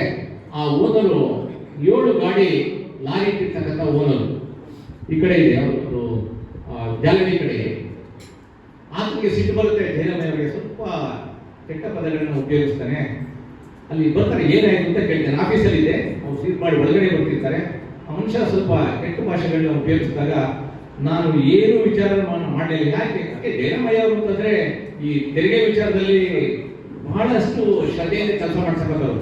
ಯಾವಾಗ ಆ ಭಾಷೆ ಉಪಯೋಗಿಸುತ್ತಿದ್ದೆ ಅವನಿಗೆ ಕುತ್ತಿಗೆ ಕೊಟ್ಟು ಹಿಡ್ಕೊಂಡು ಹೇಳಿದು. ಅಲ್ಲಿ ಒಂದು ARTO ಚೇಂಬರ್ ಇತ್ತು, ಒಳಗಡೆ ಒಳಗಂಡಿದ್ದು ಅಷ್ಟೇ ಹೊರತು ಯಾರ್ಯಾರು ಹೊಡೆದ್ರು ನನಗೆ ಗೊತ್ತೇ ಇಲ್ಲ. ಗುಡಿಯವರು ಇನ್ನ ಯಾರು ಕೇಸ್ ಹೊರಿಸ್ತಾರೆ ಎಲ್ಲ ಇದ್ರು, ಎಲ್ಲ ಫೈಲ್ಗಳು ರ್ಯಾಕ್ಸ್ ಇತ್ತು, ಎಲ್ಲರೂ ಹೊಡೆದು ಬಿಸಾಕಿದ್ರು. ಆಮೇಲೆ ನೋಡಿದ್ರೆ ಪಾಪ 7 ಗಾಡಿನ 8 ಗಾಡಿನ ಇಟ್ಟಿರ್ತಕ್ಕಂಥ ಓನರು ಎಲ್ಲ ಪರಿಶೀಲನೆ ಮಾಡಿದಂಥ ಸಂದರ್ಭದಲ್ಲಿ ಅವನು ಟ್ಯಾಕ್ಸ್ ಕಟ್ಟಿದ್ದ. ಆಮೇಲೆ ಬೇರೆ ಅವನಿಗೆ ನಾವೇ ಸಾರಿ ಕೇಳಿ ಅವನಿಗೆ ಬಿಡುಗಡೆ ಹಾಕಿ ಅವನ ಬಾಯಿಗೆ ಬಂದಂಥ ಒಂದು ಪದದ ಪ್ರಯೋಗ ಇದೆಯಲ್ಲ ಅದು ಈ ರೀತಿ ಮಾಡುತ್ತೆ. ಯಾಕೆಂದ್ರೆ ಅವಾಗಿಂದ ನಾವೆಲ್ಲ ಸ್ವಲ್ಪ ಬಿಸಿ ಆಗ್ತಾ ಇತ್ತು, ನಾವು ಯಾವುದನ್ನು ಸಹಿಸಿಕೊಳ್ತಿರ್ಲಿಲ್ಲ, ಯಾರಿಂದ ಏನಾದ್ರು ಮಾತನ್ನ ಕೇಳಕ್ಕೆ ಇಷ್ಟಪಡ್ತಾ ಇರಲಿಲ್ಲ. ನನಗೆ ಬಹಳ ಆಪ್ತ ಮಿತ್ರನಾಗಿ ನಾನು ಬಂದಂಥವ್ರು ರಾಜೇಂದ್ರದಲ್ಲಿ ನನಗೆ ಶ್ರೀಕಾಂತ್ ಅವರು. ಯಾಕೆಂದ್ರೆ 3 ವರ್ಷ ಇದ್ರು ರಾಜೇಂದ್ರದಲ್ಲಿ ಬಹಳ ಸಾಹಸವಾಗುತ್ತೆ ಕೆಲಸ ಮಾಡಿದ್ದೀವಿ. ನಮ್ಮ ಶಂಕರಾನಂದ್ ಅವರು ಆಲ್ರೆಡಿ ಅವೆಲ್ಲ ಹೇಳಿದ್ರು ಹೇಗೆ ನಾವು ಕೆಲಸ ಮಾಡ್ತಿದ್ವು ಅಂತ. ನಾನು ನನ್ನ ಬಗ್ಗೆ ಪ್ರಶಂಸೆ ಮಾಡ್ಕೊಳ್ಳೋದು ಅವಶ್ಯಕತೆ ಇಲ್ಲ. ನನಗೆ ನೀವೆಲ್ಲ ಹೇಗೆ ನಮಗೆ ಬೆಂಬಲವಾಗಿ ನಿಂತಿರ್ತೀರಿ ಅಂತ. 90 2000 ಈ ಆಫೀಸಲ್ಲಿ ಕೆಲಸ ಮಾಡ್ತೀವಿ. 2003 ರಾಜಾಜಿನಗರ ಆಗುತ್ತೆ. ಅಲ್ಲಿ ನ್ಯಾಷನಲ್ ಬಸ್ ಒಂದೇ ನಂಬರು ಪ್ಲಸ್ ನಂದಿನಿ ಮತ್ತು ARL ಬಸ್ ಅಂತದ್ದು ಒಂದೇ ಸಮಯದಲ್ಲಿ ಒಂದು ಮಂಡ್ಯದಲ್ಲಿ ನಾವು ಕಾರ್ಯಾಚರಣೆ ಮಾಡ್ತೀವಿ. ಆ ಸಮಯದಲ್ಲಿ ಮುನಿವೇರೇಗೌಡರು, CT ಮೂರ್ತಿ ಅವರು, ಮಿಲಿಂದ್ ಕುಮಾರ್ ಅವರು, MD ಪಾಟೀಲ್, ಬಹಳಷ್ಟು ಇನ್ನು ಇನ್ಸ್ಪೆಕ್ಟರ್ಸ್ ಟೀಮ್ ಒಂದು ಮಹಾರಾಷ್ಟ್ರದಿಂದ ಬಂದಿರ್ತದೆ, ಇನ್ನೊಂದು ಮಂಡ್ಯದಲ್ಲಿ ಇರುತ್ತೆ. ನಾನು ಶ್ರೀಕಾಂತ್ ಮಂಡ್ಯ ಕಡೆ ಹೋಗಿ ಇಡೀ ರಾತ್ರಿ ಗಾಡಿ ತೆಗೆದಂಗೆ ನಾವು ಕಾರಲ್ಲಿ ಕೂತು ನಾವು ವಾಚ್ ಮಾಡ್ತೀವಿ. ಯಾವುದೋ ಒಂದು ಇಂಡಸ್ಟ್ರಿಯಲ್ ಏರಿಯಾದಲ್ಲಿ ಬೆಳಿಗ್ಗೆ ಆ ಬಸ್ ಬಂದು ಇಲ್ಲಿ ರಾಜಾಜಿನಗರ ವ್ಯಾಪ್ತಿಗೆ ಬಂದ್ಮೇಲೆ ಅದನ್ನ ಸೀಸ್ ಮಾಡ್ಕೊಂಡ್ಮೇಲೆ ನಾವು ಅಲ್ಲಿ ಕಾರ್ಯಾಚರಣೆ ಮಾಡ್ತೀವಿ. ಮಂಡ್ಯ ವಿಭಾಗದ ಆಗಿನ RTO ಆಗಿದ್ದಂತ CT ಮೂರ್ತಿ ಅವರು, T ಮಂಜುನಾಥ್ ಅವರು ಅವರೆಲ್ಲ ಬಹಳಷ್ಟು ಸಹಕಾರ ಮಾಡ್ತಾರೆ, ಕಾರ್ಯಾಚರಣೆ ಮಾಡ್ತೀವಿ. ಈ ಎರಡು ಸಂದರ್ಭಗಳು 2000 ಮತ್ತು 2001ರಲ್ಲಿ ನಡೆದಂತ ಸಂದರ್ಭದಲ್ಲಿ ಇದು T ತಿಪ್ಪೇಗೌಡರಿಗೆ ವಿಷಯ ಮುಟ್ಟುತ್ತೆ. ಅವರು ಇಡೀ ಟೀಮ್ ಅನ್ನ ಕರೆದು ನಮಗೆ ಶ್ಲಾಘಿಸಿ ಅವರ ಒಂದು ಚೇಂಬರ್ ಅಲ್ಲಿ ಎಲ್ಲರೂ ಕೂಡ ಸನ್ಮಾನ ಮಾಡ್ತಾರೆ. ತಿಮ್ಮೇಗೌಡರು ಈಗ 3 ತಿಂಗಳಿಂದ ನನ್ನ ಕಚೇರಿಗೆ ಜ್ಞಾನಭಾರತಿಗೆ ಬಂದಿದ್ರು. ಫೋಟೋ ನೋಡ್ಬಿಟ್ಟು ಅವ್ರ ಫೋಟೋನ ಕ್ಲಿಕ್ ಮಾಡಿಕೊಂಡು ಬಹಳಷ್ಟು ಖುಷಿ ಪಟ್ಟರು. ತಿಮ್ಮೇಗೌಡರು ನಾನು ಇನ್ನೂ ಒಂದು ಹೆಚ್ಚಿಗೆ ಯಾಕೆ ನೆನೆಸ್ಕೊಳ್ತೀನಿ ಅಂದ್ರೆ, ನಾನು ಒಡೆಯರೆಲ್ಲ ಡಿಪ್ಲೊಮಾ ಮಾಡ್ಬೇಕಾದ್ರೆ ನಮ್ಗೆಲ್ಲ ಯಾರು ಟೇಕ್ ಕೇರ್ಸ್ ಯಾರು ಇಲ್ಲ, ನಾವೆಲ್ಲ ಹಾಸ್ಟೆಲ್ಗಳ ಮೇಲೆ ಡಿಪೆಂಡ್ ಆಗಿದ್ದು. ತಿಮ್ಮೇಗೌಡರು ಸ್ಪೆಷಲ್ DC ಆಗಿದ್ರು. ಈಗಿನ ಕೋರ್ಟ್ ಕಾಂಪ್ಲೆಕ್ಸ್ ಏನಿದೆಯಾ ಅಲ್ಲಿ ಹಳೆಯದು ಒಂದು ಬ್ರಿಟಿಷ್ ಕಾಲದ ಬಿಲ್ಡಿಂಗ್ ಇತ್ತು.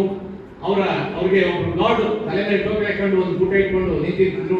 ನಾವೇನಿಲ್ಲ, ಒಂದು ಟೀ ಸ್ಕೇಲ್ ಇಟ್ಕೊಂಡು ಒಂದು ಡ್ರಾಯಿಂಗ್ ಪೇಪರ್ ಇಟ್ಕೊಂಡು ಸಂಜೆ ಹೋಗೋದು ಕ್ಲಾಸ್ ಎಲ್ಲ ಮುಗಿಯುತ್ತೆ, ಹೋಗಿ ಅವ್ರ ಚೇಂಬರ್ ಸರ್ ನಾನು ಇಷ್ಟು ಪರ್ಸೆಂಟೇಜ್ ಬಂದಿದೆ ಸರ್, ನಂಗೆ ಸೀಟ್ ಕೊಟ್ಟಿಲ್ಲ ಹಾಸ್ಟೆಲ್ ಅಲ್ಲಿ ಹೋಗಿಡೋದು.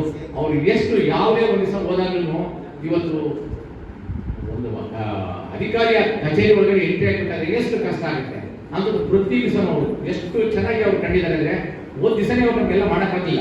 ಒಬ್ರು ಡಿಸ್ಟ್ರಿಕ್ಟ್ ಆಫೀಸರ್ ಇದ್ರು, ಅವ್ರಿಗೆಲ್ಲ ಸಂಪರ್ಕ ತಗೊಂಡು ಹುಡುಗಕ್ಕೆ ಸೀಟ್ ಕೊಡಬೇಕು ಅಂತ ಹೇಳಿ ಅವರೆಲ್ಲ ನಮಗೆ ಬಹಳಷ್ಟು ಸಹಕಾರ ಮಾಡಿದ್ದಾರೆ. ನಮಗೆ ವಿದ್ಯಾಭ್ಯಾಸಕ್ಕೆ ಅಲ್ಲದೆ ಅನ್ನದಾನ ಅಲ್ಲದೆ ಅವರು ವಿದ್ಯಾಭ್ಯಾಸ ಕೊಟ್ಟಿದ್ದಾರೆ ಅಂತ ನಾವೆಲ್ಲ ನಾವು ಸ್ಮರಣೆ ಮಾಡಬೇಕು. ಅವರು ಇಲಾಖೆ ಬಂದ ಮೇಲೆ ಕೂಡ ನಮ್ಮನ್ನೆಲ್ಲ ಶ್ಲಾಘಿಸಿ ನಮ್ಮ ಕರ್ತವ್ಯಗಳನ್ನು ನೋಡಿ ನಮಗೆ ಅಭಿನಂದನಾ ಪತ್ರಗಳನ್ನು ಕೊಟ್ಟಿದ್ದಾರೆ, ನಮ್ಮನ್ನು ಶ್ಲಾಘಿಸಿದ್ದಾರೆ. ಅವರು ನಿರಂತರವಾಗಿ ಅವರ ಒಂದು ಹೃದಯದಲ್ಲಿ ನಮ್ಮನ್ನೆಲ್ಲ ನೆನಪಿಸ್ಕೊಳ್ತಾ ಇದ್ದಾರೆ. ಹೀಗೆ ನಮ್ಮ ಸೇವಾವಧಿಯ ಉದ್ದಕ್ಕೂ ನನ್ನ ಎಲ್ಲ ಹಿರಿಯ ಅಧಿಕಾರಿಗಳು ಮುನಿವೇರೇಗೌಡರು ನಾವೆಲ್ಲ ಹಿಂದಕ್ಕೆ ಮಾತಾಡ್ತಾ ಇದ್ದೀವಿ. ಈಗ ಮುಂದಕ್ಕೆ ನನ್ನನ್ನು ಮಾತಾಡ್ತಾರೆ ಸರ್ ಇವೆಲ್ಲ ಇದಕ್ಕೆ ಹೇಳ್ತಾರಲ್ಲ ಅಂತಂದ್ರೆ, ಯಾಕಂದ್ರೆ ಇತಿಹಾಸ ನಾವು ಹೇಳ್ಕೊಳ್ಬೇಕಾಗುತ್ತೆ. ಈಗ ಈ ಕಚೇರಿನಲ್ಲಿ ಇಲ್ಲಿ ಮುಂದುವರಿದ ಭಾಗವಾಗಿ ಅಂದ್ರೆ 2007ರಿಂದ 2020ವರೆಗೂ ನಾನು ಈ ಕಚೇರಿಗೆ ಬರ್ತೇನೆ. ಯಾಕಂದ್ರೆ ಕಥೆ ಹೇಳ್ತವ್ರೆ ಬಹಳಷ್ಟು ದೂರ ಆಗುತ್ತೆ. ನಮ್ಮ ಮಂಜುನಾಥ್ ಹೇಳಿದ್ರು, ನಾವು ಮಾತಾಡೋದಕ್ಕಿಂತ ರಾಜಣ್ಣ ಅವರು ಅವ್ರ ಅನುಭವಗಳನ್ನ ಹೇಳಲು ಈ ಸಂದರ್ಭದಲ್ಲಿ ಔಚಿತ್ಯ ಅಂತ ಹೇಳಿದ್ದಕ್ಕಾಗಿ ನಾನು ಹೇಳಬೇಕಾಗುತ್ತೆ. ಈ ಕಚೇರಿಯಲ್ಲಿ 2007ಕ್ಕೆ ಹಾಸನದಿಂದ ಬರ್ತೀನಿ. ಹಾಸನದ ವಿಚಾರ ನಾನು ಸ್ವಲ್ಪ ಹೇಳಬೇಕಾಗುತ್ತೆ. ಶೋಭಾ ಅವರು RTO, ಮಂಜುನಾಥ್ ಅವರು ಸೀನಿಯರ್ ಇನ್ಸ್ಪೆಕ್ಟರ್, ನಾವು ಇನ್ಸ್ಪೆಕ್ಟರ್, ಅಲ್ಲಿ B ಸೋಮಶೇಖರ್, ಶ್ರೀಧರ್ ರಾವು, ಉಮಾ ಮಹೇಶ್ವರರು, ಇದೆಲ್ಲರೂ ನಾವು ಒಂದು 5 ಜನ ಇನ್ಸ್ಪೆಕ್ಟರ್ ಅಲ್ಲಿ ಇರ್ತೀವಿ. ಅಲ್ಲಿ ನನಗೆ ಶೋಭಾ ಅವರು ಕೊಟ್ಟಂತ ಸಹಕಾರ ಮತ್ತು SP ಅವರು ಪಾಂಡುರಂಗ ರಾಣೆ ಮತ್ತು ಹೋಳ್ಕರ್ ಅವ್ರನ್ನ ನಾನು ಯಾವತ್ತೂ ಬರೆಯಕ್ಕಲ್ಲ. ಯಾಕಂದ್ರೆ ಅವ್ರು 3 ಜನ ನಾವು ಏನೇ ಯಾಕಂದ್ರೆ ನಮ್ಮ ಮೇಲೆ ಅಷ್ಟು ವಿಶ್ವಾಸ ಇಟ್ಟಿದ್ರು. ನಾನು ಹಾಸನದಲ್ಲಿ ನಾನೇನಾದರೂ ನನ್ನ ಬಲ ಉಪಯೋಗಿಸಿದ್ದೀನಿ ಅಂತಂದ್ರೆ ನನ್ನ ಕೈಲಿ ಅದಕ್ಕಿಂತ ಹೆಚ್ಚಾಗಿ ಇನ್ನೆಲ್ಲೂ ಬಲನ ಉಪಯೋಗಿಸಕ್ಕಾಗಲ್ಲ. ಬಲ ಮತ್ತು ಬುದ್ಧಿ ಎರಡನ್ನೂ ಉಪಯೋಗಿಸಿ ನಾನು ಕೆಲಸ ಮಾಡಿದ್ದೀನಿ ಅಂತ ಹೇಳಿದ್ರೆ ಅದು ಹಾಸನ ವಿಭಾಗದಲ್ಲಿ 3 ಸಾರಿ ನನ್ನ ಜೀವ ಹೋಗ್ತಕ್ಕಂಥ ಒಂದು ಪರಿಸ್ಥಿತಿಗಳನ್ನ ನಾನು ಎದುರಿಸಿದ್ದೀನಿ. ಅವಾಗ ಯಾವಾಗಲೂ ನಾನು ಅನಿಸ್ತಿಲ್ಲ. ಬಟ್ ಇವತ್ತು ನಾನು ಹಿಂದೆ ನೋಡಿದಂಥ ಸಂದರ್ಭದಲ್ಲಿ ಇಷ್ಟು ಸಾಹಸ ನಿನಗೆ ಬೇಕಿದೆ ಅಂತ ಅನ್ಸುತ್ತೆ.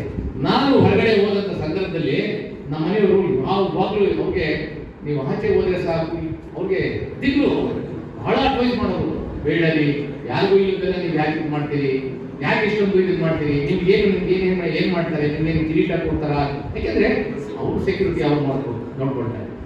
ಯಾಕೆಂದ್ರೆ ನನಗೆ ನನ್ನ ಕೆಲಸ ಎಷ್ಟು ಮುಖ್ಯನೋ ನನ್ನ ಗಂಡನ ಜೀವನ ಅಷ್ಟೇ ಮುಖ್ಯ ಅನ್ನೋದು ಅವ್ರಿಗೆ ಕಾಳಜಿತ್ತು. ಬಹಳಷ್ಟು ಅಡ್ವೈಸ್ ಮಾಡೋರು, ಬೇಡರಿ ಬೇಡ ಅಂತ. ಆದ್ರೆ ಯಾವತ್ತೂ ಕೂಡ ಅವ್ರಿಗೆ ಅದನ್ನ ಇಲ್ಲ, ನಾವು ಈ ಯೂನಿಫಾರ್ಮ್ ಹಾಕೊಂಡೆಲ್ಲ ಕೆಲಸ ಮಾಡಿ ನಾನು ಹೇಳ್ತಾ ಇದ್ದೆ ಅವ್ರಿಗೆ. ಎಲ್ಲಾರು ಏನಾದ್ರು ಇವತ್ತು ಒಬ್ಬರು ಕಳ್ಳ ಹಿಡಿಬೇಕಾದ್ರೆ ಒಬ್ಬ ಪೊಲೀಸು ಅವನು ಕಳ್ಳಗೆ ಎದುರ್ಕೊಂಡು ನಾವು ಪೊಲೀಸ್ನೇ ಹಿಡಿಲಿಲ್ಲ ಅನ್ನೋದ್ರೆ ಮತ್ತೆ ನಮ್ಮ ರಕ್ಷಣೆ ಯಾಕೆ ಮಾಡ್ತಾರೆ? ಹಾಗೆ ನಾವು ಒಂದು ಯೂನಿಫಾರ್ಮ್ ಹಾಕೊಂಡ್ಮೇಲೆ ನಮ್ಮ ಕೆಲಸಗಳನ್ನ ನಾವು ಸ್ವಲ್ಪ ಧೈರ್ಯದಿಂದ ನಾವು ಮಾಡಲೇಬೇಕಾಗುತ್ತೆ ಅಂತ ಹೇಳಿ ಅವ್ರಿಗೆ ನಾನು ಕನ್ವಿನ್ಸ್ ಮಾಡ್ತಾ ಇದ್ದೀನಿ. ಆದರೆ ನನ್ನ ಸೇವೆ ಉದ್ದಕ್ಕೂ ಎಲ್ಲರೂ ನಾನು ಎಲ್ಲ ಸಕ್ಸಸ್ಸೇ ಕಂಡಿದ್ದೀನಿ. ಇದಕ್ಕೆಲ್ಲ ಮುಖ್ಯವಾದ ಕಾರಣ ಬರೀ ನಾನು ಒಬ್ಬನಿಂದಲೇ ಹಾಕಿಲ್ಲ, ನನ್ನ ಹಿರಿಯ ಅಧಿಕಾರಿಗಳು ಇದ್ದರು ಅವಾಗ DCP ಆಗಿ ಯಾರಾದ್ರೂ ಹೋದ ಮೇಲೆ ದೂರನು ಹೋಗವು. ಯಾಕೆಂದ್ರೆ ಅವ್ರು ಹೇಳಿದ್ರೆ ನಾವು ಕೇಳ್ತಾ ಇರಲಿಲ್ಲ, ಹೋಗವು. ಅವ್ರಿಗೆ ಗೊತ್ತಿತ್ತು ರಾಜಣ್ಣ ಏನು ಅನ್ನೋದು ಅವ್ರಿಗೆ ಗೊತ್ತಿತ್ತು. ಯಾರೊಬ್ರು ಕೂಡ ನನಗೆ ಬೇರೆ ತರ ನನ್ನ ಕಂಡು ಇಲ್ಲ, ನನ್ನ ನಡೆಸ್ಕೊಂಡು ಇಲ್ಲ. ಅದರಿಂದ ಈ ಹಿಂದಿದ್ದಂತೆ ಎಲ್ಲ ಅಧಿಕಾರಿಗಳು, ಈಗಿನ ಅಧಿಕಾರಿಗಳು ಕೂಡ, ಅದರಲ್ಲೂ ನಾವು ಉಮಾಶಂಕರ್ ಸಾಹೇಬರು ನಿಜವಾಗ್ಲೂ ಹೇಳ್ತೀನಿ, ಅವರು ಅತಿ ಎತ್ತರ ಸ್ಥಾನದಲ್ಲಿದ್ರು ಕೂಡ ಮಲ್ಲಿಕಾರ್ಜುನ ಸರ್ ಅವರು ಕೂಡ ನಮ್ಮನ್ನು ಅವರು ಕಾಣ್ತಾ ಇರೋ ರೀತಿ ನೋಡಿ ನನಗೆ ನಮ್ಮ ಹತ್ರ ಸಂಕೋಚ ಆಗುತ್ತೆ. ಏನಪ್ಪ ನಾವು ಅಪ್ರಾಲ್ RTO ಲೆವೆಲ್ ಇದ್ವಿ, ಅವರು ನಮ್ಮಿಂದ 4-5 ಸ್ಥಾನಕ್ಕೆ ಎತ್ತರಲ್ಲಿದ್ದಾರೆ. ಅವ್ರು ತುಂಬಾ ಗೌರವದಿಂದ ನಮಗೆ ಮರ್ಯಾದೆ ಕೊಟ್ಟು ಮಾತಾಡಿಸ್ತಾರೆ. ಕೆಲವು ಸರಿ ಹೇಳ್ತಾರೆ, ನಿಮ್ ಸಲಹೆ ಕೇಳ್ತಾರೆ. ನಮಗೆ ಒಂದು ರೀತಿ ಒಂದು ಕ್ಷಣ ಆಗುತ್ತೆ, ಇಲ್ಲಿ ಅವ್ರಿಗೆ ಕೊಡ್ತಕ್ಕಂಥ ಒಂದು ಪ್ರೀತಿ ಆದ್ಯತೆ ಯಾವತ್ತೂ ನಾವು ಚಿರಋಣಿಗಳಾಗಿರ್ತೇವೆ ಅಂತ ಬಿಟ್ಟು ಹೇಳಕ್ಕೆ ಇಷ್ಟಪಡ್ತೇನೆ. 2007ರಲ್ಲಿ ಇಲ್ಲಿ ಬಂದು ರಿಪೋರ್ಟ್ ಮಾಡ್ಕೊಂಡ್ಮೇಲೆ ಶೋಭಾ ಅವರು ಇಲ್ಲಿ ಬರ್ತಾರೆ. ಶೋಭಾ ಅವರು ನಾನು ನೆನೆಸ್ಕೊಳ್ಳೇಬೇಕು. ಶೋಭಾ ಅವರು, ಇದೇ ರುದ್ರನಾಯಕ್ ಅವರು, ಬಹಳಷ್ಟು ನಾವು ನಮ್ಮಿಬ್ಬರ ಮೇಲೆ ಗೊತ್ತಾಯ್ತ ಕಂಪ್ಲೇಂಟ್ ಕೂಡ ಆಗಿತ್ತು. ಅದರಿಂದ ಎಂಕ್ವೈರಿ ಆಗಿ ನಮ್ದು ಡೀಟೇಲ್ಸ್ ಎಲ್ಲ ತಗೊಂಡೆಲ್ಲ ಏನು ಇಲ್ಲ ಅಂತಲೂ ಬಂತು. ಹೌದಾ ಸರ್? ನಮ್ಮಿಬ್ಬರ ಮೇಲೆ ಕಂಪ್ಲೇಂಟ್ ಕೊಟ್ಟಿದ್ರು, ಎಲ್ಲ ನಮ್ದು ವೆರಿಫೈ ಆಯಿತು. ಅದಾದ್ಮೇಲೆ ಹಾಲಸ್ವಾಮಿ ಅವರು, ಓಂಕಾರೇಶ್ವರಿ ಮೇಡಮ್ ಅವರು ಮತ್ತು ಶೋಭಾ ಮೇಡಮ್ ಬಗ್ಗೆ ನಾನು ಇವತ್ತು ಹೇಳಲೇಬೇಕು. ಶೋಭಾ ಮೇಡಮ್ ಅವರು ತುಂಬಾ ಕಷ್ಟದಲ್ಲಿದ್ದರು. ಅವ್ರು ಇಲ್ಲಿ ಬರ್ತಿದ್ದೇನೆ ಅವರು ತುಂಬಾ, ಆಮೇಲೆ ನಾವು ಅವ್ರು ಕಷ್ಟ ಆಗಿರುತ್ತೆ ಅಂದ್ಬಿಟ್ಟು ನಾವು ನಮ್ಮ ಕೆಲಸನ ಬಹಳಷ್ಟು ಧೈರ್ಯವಾಗಿ ನಾವು ಮಾಡ್ತಾ ಇದ್ದೋ. ಒಂದೆರಡು ಕಾರ್ಯಾಚರಣೆಗಳ ಬಗ್ಗೆ ಹೇಳ್ತೀವಿ. ಹೋಳ್ಕರ್ ಅವರು ಇಲ್ಲಿಗೆ ಬೆಂಗಳೂರಿಗೆ ಬರ್ತಾರೆ.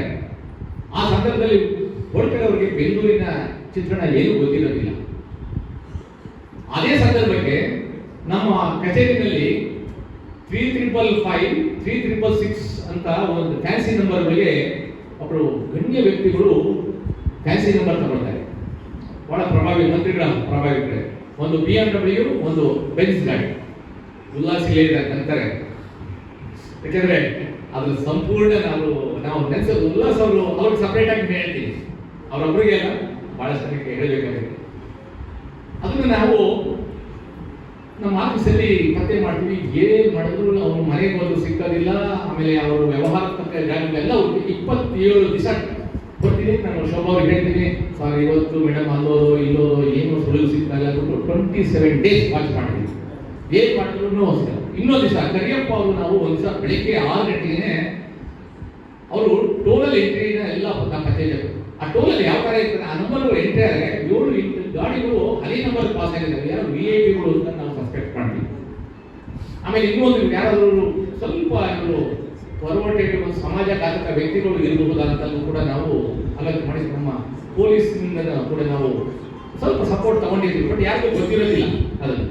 ಅದು ನಮ್ಮ ಶರತ್ಚಂದ್ರ ಅವರು ನೆನ್ನೆ ಹೇಳಿದ್ರು, ನೆನ್ನೆ ಕಾರ್ಯಕ್ರಮದಲ್ಲಿ 27 ದಿವಸ ಆದ್ರೂ ಕೂಡ ನಾವು ಪತ್ತೆ ಆಗಲ್ಲ. ಒಂದು ದಿವಸ 6 ಗಂಟೆಗೆ ನಾವು ಕರಿಯಪ್ಪ ಅವರು ನೆಲಮಂಗಲ ಟೋಲ್ ಆ ಕಡೆ ಇದೆಯಲ್ಲ ನಮ್ಮ ಹಾಸನ್ ರೂಟಲ್ಲಿ, ಅಲ್ಲಿ ಇವತ್ತು ನಮಗೆ ಕ್ಲೂ ಸಿಕ್ಬೋದು ಅಂತ ಹೇಳ್ಬಿಟ್ಟು ಹೋಗ್ಬೇಕಾದ್ರೆ ಇನ್ನೇನು ರೀಚ್ ಆಗ್ಬೇಕು ಅಷ್ಟೊತ್ತಿಗೆ ನಾವು ಮನೆ ಹತ್ರ ನಮ್ಮ ಶಿವಮಾಧು ಇದ್ದಾನೆ. ಶಿವಮಾಧು ಇದೆಯೇನಪ್ಪ?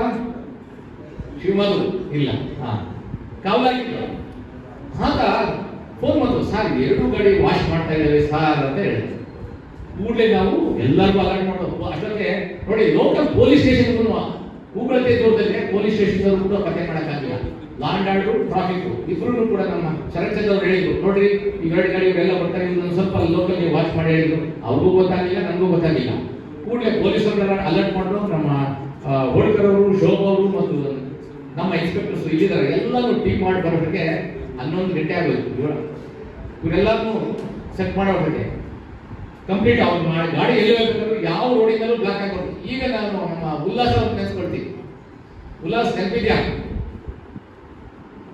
ದಿಗ್ವಿಜಯ ಇದ್ರಲ್ಲ ಅವಾಗ, ದಿಗ್ವಿಜಯ ETV ದಿಗ್ವಿಜಯ ಇರಲಿಲ್ಲ ಅವಾಗ, ETV ಇತ್ತು. ಇವರು ಕ್ಯಾಮ್ರಾಮನ್ ಇವರು ಇದ್ರು, ಮೀಡಿಯಾದವರು ಸಪೋರ್ಟ್ ಬಹಳ ತಗೊಂಡಿದ್ರು. ಯಾಕಂದ್ರೆ ನಮ್ಗೆ ಗೊತ್ತಿತ್ತು ಇವ್ರು ಯಾರು ವ್ಯಕ್ತಿಗಳು ಅಂತ ಅಂದ್ಬಿಟ್ಟು. ಇವ್ರು ಸಪೋರ್ಟ್ ತಗೊಂಡು 3 ನಿಮಿಷದಲ್ಲಿ 2 ಗಾಡಿಗಳನ್ನ ಅವ್ರು ನೋಡಿದೆ. ನಾವು ಕೈಯಪ್ಪ ಅವರು ಎಲ್ಲ ಕಂಪ್ಲೀಟ್ ಟೀಮ್ ನಾವೆಲ್ಲ ಎಂಟ್ರಿ ಆದೋ. ಯಾಕೆ ಎಂಟ್ರಿ ಆದೋ ಅಂತಂದ್ರೆ ಹೋಳ್ಕರ್ ಅವ್ರಿಗೆ ನಾವು ವೆಯ್ಟ್ ಮಾಡಿದ್ರು. ವೆಯ್ಟ್ ಮಾಡಿದ್ರೆ ಅವ್ರಿಗೆ ಏನು ಸುತ್ತ ಎಲ್ಲ RTO ಪೊಲೀಸ್ ಎಲ್ಲ ಕೆಲಸಲ್ಲೂ ನಿಂತಿದ್ದೇವೆ ಅಂದ್ಬಿಟ್ಟು ಅವ್ರಿಗೆ ಕ್ಲೂ ಸಿಕ್ತು. ಗಾಡಿಗಳನ್ನ ಒಳಗಡೆ ಹಾಕ್ಬಿಟ್ಟು ಅವರು ತಿರುಪತಿಗೆ ಹೋಗ್ಬೇಕಾಗಿತ್ತು. ಅವರು ಎಲ್ಲ ಕವರ್ ಮಾಡ್ತಾ ಇದ್ರು. ಸರ್ ಇದು ಏನು ಸರ್ ಈಗ ನಮ್ಮ ಕೆಲಸ ಕೆಟ್ಟಿತ್ತು ಅಂದಾಗ ನೀವು ರೈಟ್ ಮಾಡಿ ಅಂತ ಹೇಳಿದ್ರು. ಪೊಲೀಸರೆಲ್ಲ ಜೊತೆಲಿ ಇದ್ರೆ ನಮ್ಗೇನು ಕಷ್ಟ ಆಗಿಲ್ಲ. ಅವರೆಲ್ಲ ತೆಗೆದು ಕೂಡಲೇ 3 ನಿಮಿಷದಲ್ಲಿ ಅವ್ರನ್ನ ಪ್ರಭಾವಿ ವ್ಯಕ್ತಿಗಳು, ಅವರು ಅವ್ರ ಹೆಸರು ಹೇಳಾಗಿಲ್ಲ, ಇಲ್ಲ ಹೇಳಾಗಿಲ್ಲ, ಅವರು advocate, very close to minister Kariyappa ಅವ್ರನ್ನ ಓದ್ತಿದ್ದಂಗೆ ಇವ್ರು ಯಾರು ಅಂತ ಗೊತ್ತಾಯಿತು. ಅವರು ಕೂಡ ಅವ್ರು ಪರಿಚಯ ಮಾಡಿಕೊಂಡು 3 ನಿಮಿಷ ಟೈಮ್ ಕೊಟ್ಟಿದ್ದು ಗಾಡಿಗಳನ್ನ ತಂದು 2 ಗಾಡಿನ ಸ್ಟೇಷನ್ನಲ್ಲಿ ಬಿಟ್ಟು ಕೀ ಕೊಟ್ಟು ಹೋದ್ರು. ಆ 2 ಗಾಡಿಗಳಿಂದ 20 ಲಕ್ಷ ರೂಪಾಯಿನ ನಾವು ವಶ ಮಾಡೋದು. ಅಲ್ಲಿಂದ ಮುಂದೆ ನಮ್ಮದು ಪ್ರಾರಂಭ ಆಯಿತು.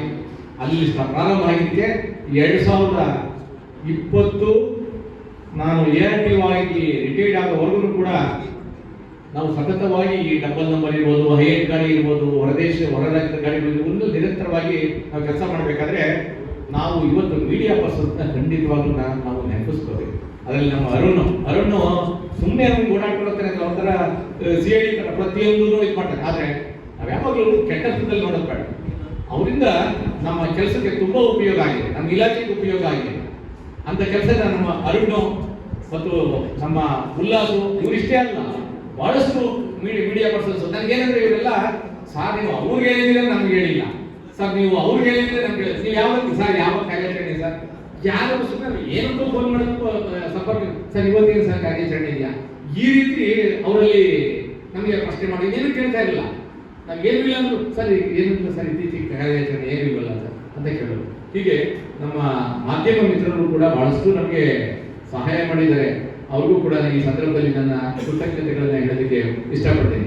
ಇನ್ನು ಸುಧಾಕರ್ ಬಂದು ನನ್ನ ಕಡೆ ಸೇರಿದಾಗ ನನಗೆ ನೋಡಿ ವಯಸ್ಸಾಗ್ತಾ ಬಂದಿದೆ, ನಮ್ಮ ಫಲ ಕಡಿಮೆ ಆಗುತ್ತೆ, ಸಪೋರ್ಟ್ ಸಿಗೋದಿಲ್ಲ. ಸುಧಾಕರ್ ನೋಡಿ ನಾವು ಹೊರಗಡೆ ಎಷ್ಟೇ ದುಡಿಬಹುದು, ಒಳಗಡೆ ಇಲ್ಲಿ ನಮ್ಮ ಮಿರಂಡಾ ಮತ್ತು ಶ್ರೀನಾರಾಯಣ ಇದಾರಲ್ಲ, ನಾವು ಖಂಡಿತವಾಗ್ಲೂ ಹೇಳಿ ನಮ್ಮ ಆಚೆ ಹೋದಾಗ ಆಫೀಸ್ನ ನಿಭಾಯಿಸೋದು ಬಹಳ ಕಷ್ಟ ಇದೆ. ಹೊರಗಡೆ ಏನಾದ್ರು ನಾವು ಯುದ್ಧ ಮಾಡ್ಬೋದು, ಇಲ್ಲಿ ಸಾರ್ವಜನಿಕರನ್ನು ನಿಭಾಯಿಸತಕ್ಕಂಥ ಒಳ್ಳೆ ಕೆಲಸವನ್ನು ನಮ್ಮ ಮಿರಂಡಾ ಸಾರು ಮತ್ತು ಶ್ರೀನಾರಾಯಣ ಅವರು ಯಾವತ್ತೂ ಕೂಡ ನಿಷ್ಠೂರ ಮಾಡಿಲ್ಲ. ರಾಜಣ್ಣವ್ರ ಡ್ಯೂಟಿ ಇದೆ, ನಾವು ಅದನ್ನು ಮಾಡಬಾರ್ದು. ಅವ್ರಿಗೆ ಗೊತ್ತಿರೋದು ರಾಜಣ್ಣವರು ಆಚೆ ಹೋದ್ಮೇಲೆ ಅವ್ರು ಬರ್ತಾರೋ ಇಲ್ವೋ, ಎಷ್ಟೊತ್ತಿಗೆ ಬರ್ತಾರೋ ಗೊತ್ತಿಲ್ಲ, ಅವ್ರ ಕೆಲಸ ಮಾಡೋದು ಸಾರ್ವಜನಿಕರಿಗೆ ಯಾವತ್ತೂ ತೊಂದರೆ. ಈ ರೀತಿ ಪರೋಕ್ಷವಾಗಿ ಖಂಡಿತವಾಗ್ಲೂ ಅವರು ನೇರವಾಗಿ ಭಾಗ್ಯ ಆಗದೇ ಇದ್ರು ಕೂಡ ಪರೋಕ್ಷವಾಗಿ ಅವರ ಒಂದು ಸಹಕಾರವನ್ನು ಕೂಡ ನಾವು ನೆಗ್ಲೆಕ್ಟ್ ಮಾಡಬಾರ್ದು. ಅವ್ರಿಗೂ ಕೂಡ ಈ ಸಂದರ್ಭದಲ್ಲಿ ನಾನು ಜೊತೆಯಲ್ಲಿ ನಂತರ ನಮ್ಮ ಇವರು ಬಂದು ಸೇರ್ಕೊಂಡ್ರು, ಯಾರು ನಮ್ಮ ಆರಾಧ್ಯ ಅವರು ಲಾಸ್ಟ್ ಬಂದು ಸೇರ್ಕೊಂಡ್ರು. ಅವರಂತೂ ನಮಗೆ ಬಹಳ ಬೇಗ ಮಾಡ್ಕೊಳ್ಳೋದು, ಸಾರ್ ನೀವು ತಪ್ಪು ಮಾಡ್ತಾ ಇದ್ರಿ ನಮ್ಮನ್ನು ಬಿಟ್ಟು ಹೋಗ್ತಾ ಇದ್ದೀರಿ, ಸಾರ್ ನೀವು ತಪ್ಪು ಮಾಡ್ತಾ ಇದ್ರಿ ನಮ್ಮನ್ನು ಬಿಟ್ಟು ಹೋಗ್ತಾ ಇದ್ದೀರಿ ಹೇಳ್ತಲೇ. ನನಗೇನು ಅನಿಸ್ತಾ ಯಾಕೆಂದ್ರೆ ಸರ್ಕಾರಿ ನೌಕರಿ ಬಂದ್ಮೇಲೆ ಎಲ್ಲ ಕಡೆ ಕೆಲಸ ನನಗೂ ಅಷ್ಟಕ್ಕೆ ಖಂಡಿತವಾಗ್ಲೂ ಸ್ವಲ್ಪ ದೈಹಿಕವಾಗಿ ನನಗೂ ಸಾಕಾಗಿತ್ತು, ಸ್ವಲ್ಪ ರೆಸ್ಟ್ ಬೇಕು ಅಂತ ನನಗೆ ಅನಿಸಿತ್ತು, ಸ್ವಲ್ಪ ಬದಲಾವಣೆ ಇರಲಿ ಜೀವನ ಅಂತ ನನಗೆ ಅನ್ನಿಸ್ತಾ ಇತ್ತು. ಹಾಗಾಗಿ ನನ್ನ ಬದಲಾವಣೆ ಬೇರೆ ಇತ್ತು. ಅವ್ರು ಅಪೇಕ್ಷೆ ಪಡ್ತಾ ಇದ್ರಲ್ಲ, ಅವ್ರ ಅಭಿಮಾನಕ್ಕೆ ನಾವು ಯಾವಾಗಲೂ ಬೆಲೆ ಕಟ್ಟಕ್ಕಾಗಲ್ಲ. ಅವ್ರ ಅಭಿಮಾನಕ್ಕೆ ನಾವು ಯಾವಾಗಲೂ ಚಿರಋಣಿಯಾಗಿ ಇರ್ತೇನೆ. ಸುಧಾಕರ್ ಬಂದ್ಮೇಲೆ ಖಂಡಿತವಾಗ್ಲೂ ನನಗೆ ಒಂದು ಚೈತನ್ಯ ಬಂದಾಗ, ಸುಂದರ್ ಮತ್ತು ಸುಧಾಕರ್ ಅವರಿಬ್ಬರು ನನಗೆ ಎಡಗೈ ಮತ್ತು ಬಲಗೈ ಇದ್ದಂಗೆ. ನಾನು ಸುಂದರ್ ಏನಾದ್ರು ಹೇಳಿ ಎಸ್ ಅಂದವರು, ಬಹಳ ಸೌಮ್ಯ ಸ್ವಭಾವಿ, ಬಹಳ ಅವರು ಹೇಗೆ ಇವರು ಎಲ್ಲ ಕಾಲದಿಂದ ಪಾಪ ನಮಸ್ಕಾರ ಮಾಡ್ತಕ್ಕಂಥ ಒಂದು ನಮ್ಮ ಹತ್ರ ಮುಷ್ಕಾರ ಆಗುತ್ತೆ, ಏನಪ್ಪ ಹೀಗೆ ಮಾಡ್ತಾರಲ್ಲ ಅಂತ ಅಂದ್ಬಿಟ್ಟು ಅಂತ ವ್ಯಕ್ತಿತ್ವ. ಸುಧಾಕರ್ ಯಾವುದೇನ ಸರ್ ಮಾಡೋಣ ಸರ್ ಈಗ ನನಗೆ ಅಷ್ಟಾಯ್ತು, ಅಷ್ಟು ಸುಲಭ ಅಲ್ಲ. ಹೊರಗಡೆ ಮಾಹಿತಿಗಳು ಕಲೆಕ್ಟ್ ಮಾಡಬೇಕು, ಎಲ್ಲ ಸಪೋರ್ಟ್ಗಳು ತಗೋಬೇಕು, ಮೇಲಾಧಿಕಾರಿಗಳ ಜೊತೆ ಸಂವಹನ ಮಾಡಬೇಕು, ಬೇರೆ ಇನ್ಸ್ಪೆಕ್ಟರ್ಗಳೆಲ್ಲ ಕೋಆರ್ಡಿನೇಟ್ ಮಾಡಬೇಕು, ಎಲ್ಲವೂ ಕಷ್ಟ ಇತ್ತು. ನನಗೆ ಖಂಡಿತವಾಗ್ಲೂ ಸುಧಾಕರ್ ಅವರು ಬಹಳಷ್ಟು ಸಹಕಾರ, ನನಗೆ ಚೈತನ್ಯ ಕೊಡ್ತಾರೆ, ನನಗೆ ಬಲ ಹೆಚ್ಚಿದ್ದಾರೆ. ನಾನು ಅವ್ರಿಗೆ ಹೇಳ್ತಾ ಇದ್ದೆ, ನಾನು ಪದೋನ್ನತಿ ಹೋಗಿ ಒಂದು ನಂತರ ನೀವು ಏನು ಪರಾಮ ಕೊಂಡಿರ್ತೀರಿ, ನೀವು ಇವೆಲ್ಲ ಪ್ರಿನ್ಸಿಪಲ್ಸ್ ನನಗೆ ಇಟ್ಕೊಳ್ಳಿ, ನೀವು ಇಲಾಖೆಗೆ ಎಲ್ಲರೂ ಒಂದೇ ಕೆಲಸ ಮಾಡಬೇಕು ಅಂತಿಲ್ಲ, ಒಬ್ಬೊಬ್ಬರು ಒಂದೊಂದು ಕೆಲಸದಲ್ಲಿ ಎಕ್ಸ್ಪರ್ಟ್ ಆದರೆ ಒಂದು ಇಲಾಖೆ ಮತ್ತು ಕಚೇರಿಯ ಗೌರವಗಳನ್ನ ಕಾಪಾಡೋದಕ್ಕೆ, ಶಿಸ್ತನ್ನು ಕಾಪಾಡೋದಕ್ಕೆ, ನಾವು ನಮ್ಮತನವನ್ನು ಉಳಿಸ್ಕೊಳ್ಳೋದಕ್ಕೆ ಅವಕಾಶ ಆಗುತ್ತೆ. ಹೀಗೆ ಸುಧಾಕರ್ಗೂ ಕೂಡ ಈ ಸಂದರ್ಭದಲ್ಲಿ ನಾನು ವಿಶೇಷವಾಗಿ ನನ್ನ ಧನ್ಯವಾದಗಳನ್ನ ಹೇಳೋದಕ್ಕೆ ಇಷ್ಟಪಡ್ತೇನೆ. ಇನ್ನ ನಮ್ಮ ಹೆಡ್ ಆಫೀಸ್ ನಲ್ಲಿ ಇರ್ತಕ್ಕಂಥವ್ರು, ನಾವು ಹೆಡ್ ಆಫೀಸ್ ನಾವು ಕೆಲಸ ಮಾಡಬೇಕಾದ್ರೆ ಹಲವಾರು ತರದ ದೂರುಗಳು ಹೋಗ್ತವೆ. ನನ್ನ ಮೇಲೆ ಒಂದು forest department DCF level officer ಅವ್ರು ಯಾವಾಗಲೂ ಗಾಡಿ ಕೊಡ್ತಾ ಇರಲಿಲ್ಲ. ಅವ್ರು ಏನ್ ಮಾಡೋರು, ಗಾಡಿ ನಾನು ನೋಟಿಸ್ ಕೊಟ್ಟರು ಕೂಡ ಅವರು ಗಾಡಿ ಕಳಿಸ್ಕೊಡ್ತಾ ಇರಲ್ಲ. ಒಂದ್ ದಿವಸ ಏನಾಯ್ತು, ಇವ್ರಿಗೆ ಏನಾರ ಮಾಡಿದ್ದೇವೆ, ಗಾಡಿ ತಗೊಂಡು ತರಕಾರಿ ಮಾರ್ಕೆಟ್ ಅಲ್ಲಿ ನಿಂತಿದ್ದ. ನಾನೇನ್ ಮಾಡಿದೆ, ಅಲ್ಲಿಂದ ತರಕಾರಿ ಮಾರ್ಕೆಟ್ ಇಂದಲೇ ಅವ್ನ ಗಾಡಿ ತಗೊಂಡೋಗಿ ಗಾಡಿ ಸೀಸ್ ಮಾಡಿ ನಾನು ತಗೊಂಡೋಗಿ. ಅವನೇನ್ ಮಾಡಿದ, ಆಫೀಸರು ನಮ್ಮ ಎಲ್ಲಿಗೆ ಇದು ಆ ಕಂಪ್ಲೇಂಟ್ ಪ್ರಿನ್ಸಿಪಲ್ ಸೆಕ್ರೆಟರಿ ರವಿಕುಮಾರ್ ಅಂತ ಅಲ್ಲಿವರೆಗೂ ಹೋಯ್ತು. ನಾನು ಕುಡಿದು ಅವ್ರಿಗೆ ಹಲ್ಲೆ ಮಾಡಿದ್ದೀನಿ ಅನ್ನೋ ಒಂದು ರೀತಿಯಿಂದ ಕಂಪ್ಲೇಂಟ್ ಹೋಯ್ತು. ಅದು ಒಂದ್ಸಲ 3 ಸರಿ ರಿಪೀಟ್ ಆಗಿ ಹೋಯ್ತು. ಕೊಡ್ಕರ್ ಅವ್ರಿಗೆ ಹೇಳಿದೆ, ಏನ್ ಸಾರ್ ಈ ತರ ಒಂದ್ಸರಿ ಕರ್ಸಿದ್ರು ನನಗೆ ರವಿಕುಮಾರ್ ಅವರು. ಆ ಕರ್ಸಿದ ಸಂದರ್ಭದಲ್ಲಿ ಮುನಿವೇ ಕೊಟ್ಟರು, ನಾನು ಹೆಚ್ಚು ಕಡಿಮೆ ಒಂದೇ ಟೈಮ್ ಹೋಗಿ ಯಾಕೆ ಬಂದಿದ್ದೀರಾ ನಾನು, ಸರ್ ಈ ತರ ಏನೋ ನನಗೆ ಗೊತ್ತಿಲ್ಲ, ಯಾಕೆ ಅಂತ ಗೊತ್ತಿಲ್ಲ, ನನಗೆ ಕಂಪ್ಲೇಂಟ್ ಏನಂತ ಗೊತ್ತಿಲ್ಲ. ಕೆಲವರು ನಾನು ಸ್ವಲ್ಪ ಕರೀರಿ, ನಾನು ನೋಡಬೇಕು ಅಂತ ಹೇಳಿದ್ರು. RTO ಯಾರಿದ್ರು, ನಾನು ನೇರ ಪ್ರಿನ್ಸಿಪಲ್ ಸೆಕ್ರೆಟರಿ ಕರೀತಾರೆ ಅಂತಂದ್ರೆ ನನಗೇನು ಭಯ ಇಲ್ಲ, ಏನು ಮಾಡ್ತೀನಿ, ನನಗೇನು ಪ್ರೈಸ್ ಕೊಡ್ತಾರೆ ಅಂತ ಹೇಳ್ಕೊಂಡು ನಾನು ಹೋದೆ. ಮುನಿವೇಗೌಡರು ಸಿಕ್ಕರು. ಆಮೇಲೆ ಬಂದ್ರೆ ಇನ್ಕೊಂಡು ಅವ್ರು ಕರ್ಕೊಂಡರು. ಆಮೇಲೆ ಅವರು ಒಂದು ಕೂತ್ಕೊಳ್ಳಿ ಅಂತ ಹೇಳಿದ್ರು. ಮುನಿವೇಗೌಡರು ಕೂತ್ಕೊಂಡ್ರು, ನಾನು ಕೂತ್ಕೊಂಡೆ. ನೋಡಿ ನಿಮ್ಮ ಮೇಲೆ ಈ ತರ ಒಂದು ಆರೋಪ ಬಂದಿದೆ ಅಂತ ಹೇಳ್ತಾರೆ. ನಾನೇನು ಮಾತಾಡಲೇ ಇಲ್ಲ, ಅವ್ರು ನನ್ನ ಮುಖ ನೋಡೋದು ಅಷ್ಟೇ. ನಾನು ಕಾಫಿನೇ ಕುಡಿಯಲ್ಲ, ಇನ್ನು ಡ್ರಿಂಕ್ಸ್ ಎಲ್ಲಿ ಮಾಡಲಿ. ಆಮೇಲೆ ಮುನಿವೇಗೌಡರು ಉಳಿದಿದ್ದ ವಿಚಾರ ಎಲ್ಲ ಹೇಳಿದ್ಮೇಲೆ ಅದೇನಿಲ್ಲ. ಅದಾದ್ಮೇಲೆ ಅಕ್ಕೇನಿಲ್ಲ. ತಿರ್ಗಾ ಮತ್ತೆ ಬರೆದು ನಮ್ಮ ಇವರು ಹೋಳ್ಕರ್ ಅವರಿದ್ರು, ಸರ್ ಇದೇನು ಸರ್ ಇದು ಆಗ ಗೊತ್ತಾಗ್ತದೆ, ಎಷ್ಟು ಸರಿ ನೀವು ಇದನ್ನ ಕಂಪ್ಲೇಂಟ್ ತಗೊಂಡು ಇದನ್ನ ವರದಿನ ನೀವು ರಿಪೋರ್ಟ್ ಇದು ಕೊಡ್ತೀರಿ, ನಾನು ಎಷ್ಟು ಸರಿ ಬರ್ಕೊಡೋದು ಇದಕ್ಕೆ ಅಂತ ಹೇಳಿದಾಗ, ಅಲ್ಲರಿ ಅವ್ನು ಏನಾದ್ರು ಬರ್ಕೊಂಡು ಕ್ರಮ ತಗೊಳ್ಳೋದು ನಾನು ತಾನೆ, ಅವನೇನು ತಗೊಳಕ್ ಆಗೋದಿಲ್ವಲ್ಲ, ನೀವು ಯಾಕೆ ಅದಕ್ಕೆ ಚಿಂತೆ ಮಾಡ್ತೀರಿ ಅಂದ್ರೆ ನಮ್ಮ ಮೇಲೆ ಇಟ್ಟಿರ್ತಕ್ಕಂಥ ಒಂದು ವಿಶ್ವಾಸಗಳನ್ನ ನಾನು ಈ ಅಧಿಕಾರಿಗಳ ಬಗ್ಗೆ ನಮಗೆ ಹೆಮ್ಮೆ. ರಘುನಾಥ್ ಇದ್ರು, ರಘುನಾಥ್ ಇಲ್ಲಿ 2010ರಲ್ಲಿ ನಾನು ಒಂದು 30 ನಿಮಿಷದ ಒಂದು ಸಿಡಿನ TVS ಪ್ರಾಯೋಜಕದಿಂದ ನಾವು ಮಾಡಿದ್ವಿ. 30 ನಿಮಿಷದ ಸಿಡಿ ನಿಮಗೆ ಕೊಟ್ಟಿದ್ದೀನಿ ಮೇಡಮ್, ನೀವೆಲ್ಲ ಬಂದು ಅದನ್ನ ನೋಡಿದ್ದೀರಿ. ಅದನ್ನು ಮಾಡ್ಬೇಕಾದ್ರೂ ಅಷ್ಟೇ ರಾಜೇಂದ್ರ, ನೀವು ಅವರು ಯಾವಾಗಲೂ ರಘುನಾಥ್ ಅವ್ರ ಹತ್ರ ಸರ್ಟಿಫಿಕೇಟ್ ತಗೋಬೇಕಾದ್ರೆ ಬಹಳ ಕಷ್ಟ ನಮ್ಮ ಇಲಾಖೆಯಲ್ಲಿ. ಅವರು ನನ್ನ ಮೇಲೆ ಬಹಳಷ್ಟು ಇಷ್ಟ, ನೀವೇನೇ ಮಾಡಿದ್ರು ಕೂಡ ಸರಿಯಾಗಿ ಮಾಡ್ತೀರಿ ಅನ್ನೋದು. ಹಾಗೆ ರಘುನಾಥ ಇರ್ಬೋದು, ಓಂಕಾರೇಶ್ವರಿ ಮೇಡಮ್ ಇರ್ಬೋದು, ಶೋಭಾ ಇರ್ಬೋದು, ಮಲ್ಲಿಕಾರ್ಜುನ ಸರ್ ಅವರೇನು ಇತ್ತೀಚೆಗೆ ಅಷ್ಟೇನೆ ಅವರು ನಮಗೆ ಬೆಂಗಳೂರಲ್ಲಿ ಸಂಪರ್ಕ ಮತ್ತು ರೂರಲ್ ಇದ್ದು ನಮಗೆ ಅರ್ಬನ್ ಇದ್ರಿಂದ ನಮಗೆ ಅವರು ಅಷ್ಟೊಂದಿಲ್ಲ, ಯಾವುದೋ ಕಮಿಟಿಗಳಲ್ಲಿ ಮಾತ್ರ ಭೇಟಿ ಆದ್ರೂ ಕೂಡ ಅವರು ನಮಗೆ ತುಂಬಾ ಗೌರವಗಳನ್ನ ಇಟ್ಕೊಂಡಿದ್ರು. ಇನ್ನು ನಾವಂತೂ ಇವರಿಗೆ ದೇವರು ಅಂತ ಹೇಳ್ತೀವಿ, ಯಾಕಂದ್ರೆ ತುಂಬಾ ಮೃದು ಸ್ವಭಾವಿ, ಯಾರಿಗೂ ನಮ್ಗಂತಲ್ಲ, ಯಾರಿಗೂ ಗಟ್ಟಿ ಮಾತಾಡಿದ್ರೆ ನಮ್ಗಿಂದ ಮಾತಾಡ್ತಾರೆ, ಸಾಧ್ಯನೇ ಇಲ್ಲ. ಅವ್ರಿಗೂ ಕೂಡ ನಾವು ಬಹಳಷ್ಟು ಒಂದು ಚಿರಋಣಿಯಾಗಿರ್ತೀವಿ, ಆಭಾರಿಯಾಗಿರ್ತೀವಿ. ಇವ್ರು ಇಷ್ಟೇ ಅಲ್ಲ, ಯಾವುದೇ ಹಿರಿಯ ಅಧಿಕಾರಿಗಳು ಯಾರೊಬ್ರು ಕೂಡ ನನ್ನನ್ನ ಕೆಟ್ಟ ರೀತಿಯಲ್ಲಿ ನಡೆಸ್ಕೊಂಡೇ ಇಲ್ಲ. ಹೀಗಾಗಿ ಅವರು ನಡೆಸ್ಕೊಂಡಂತ ರೀತಿ ನಮಗೆ ಬೇಕಾದಷ್ಟು ಒಂದು ಚೈತನ್ಯನ ತುಂಬಿದೆ. ಈ ಒಂದು ಸಮಯದಲ್ಲಿ ಹೇಳ್ತಾ ಹೋಗ್ಬೇಕಾದ್ರೆ ಸಾಕಷ್ಟು ಅನುಭವಗಳು ಹೇಳ್ಬೋದು, ಬೇಡಿ, ಯಾಕಂದ್ರೆ ಸಮಯಗಳು ಮುಗಿತಾ ಇದೆ. ಕೊನೆಯಲ್ಲಿ ನಾನು ಈ ರೀತಿಯ ಭಾಷಣವನ್ನು ನಾನು ಬೇರೆ ರೀತಿ ನನಗೇನಾದ್ರೂ ಈ ತರ ಗೊತ್ತಿತ್ತು ಅಂದ್ರೆ ನಾನು ಬೇರೆ ರೀತಿಯೇ ನಾನು ತಯಾರು ಮಾಡ್ತಾ ಇದ್ದೆ. ನಾನು ತಯಾರಾಗಿರಲಿಲ್ಲ, ಕೇವಲ ನನ್ನ ಅನುಭವಗಳನ್ನ ನಾನು ಹಂಚ್ಕೊಂಡಿದ್ದೀನಿ ಅಷ್ಟೇ. ಕೊನೆಯಲ್ಲಿ ನಾನು ಕೆಲವು ವಿಚಾರಗಳನ್ನ 1 ನಿಮಿಷದಲ್ಲಿ ನಾನು ಮುಗಿಸ್ತೇನೆ.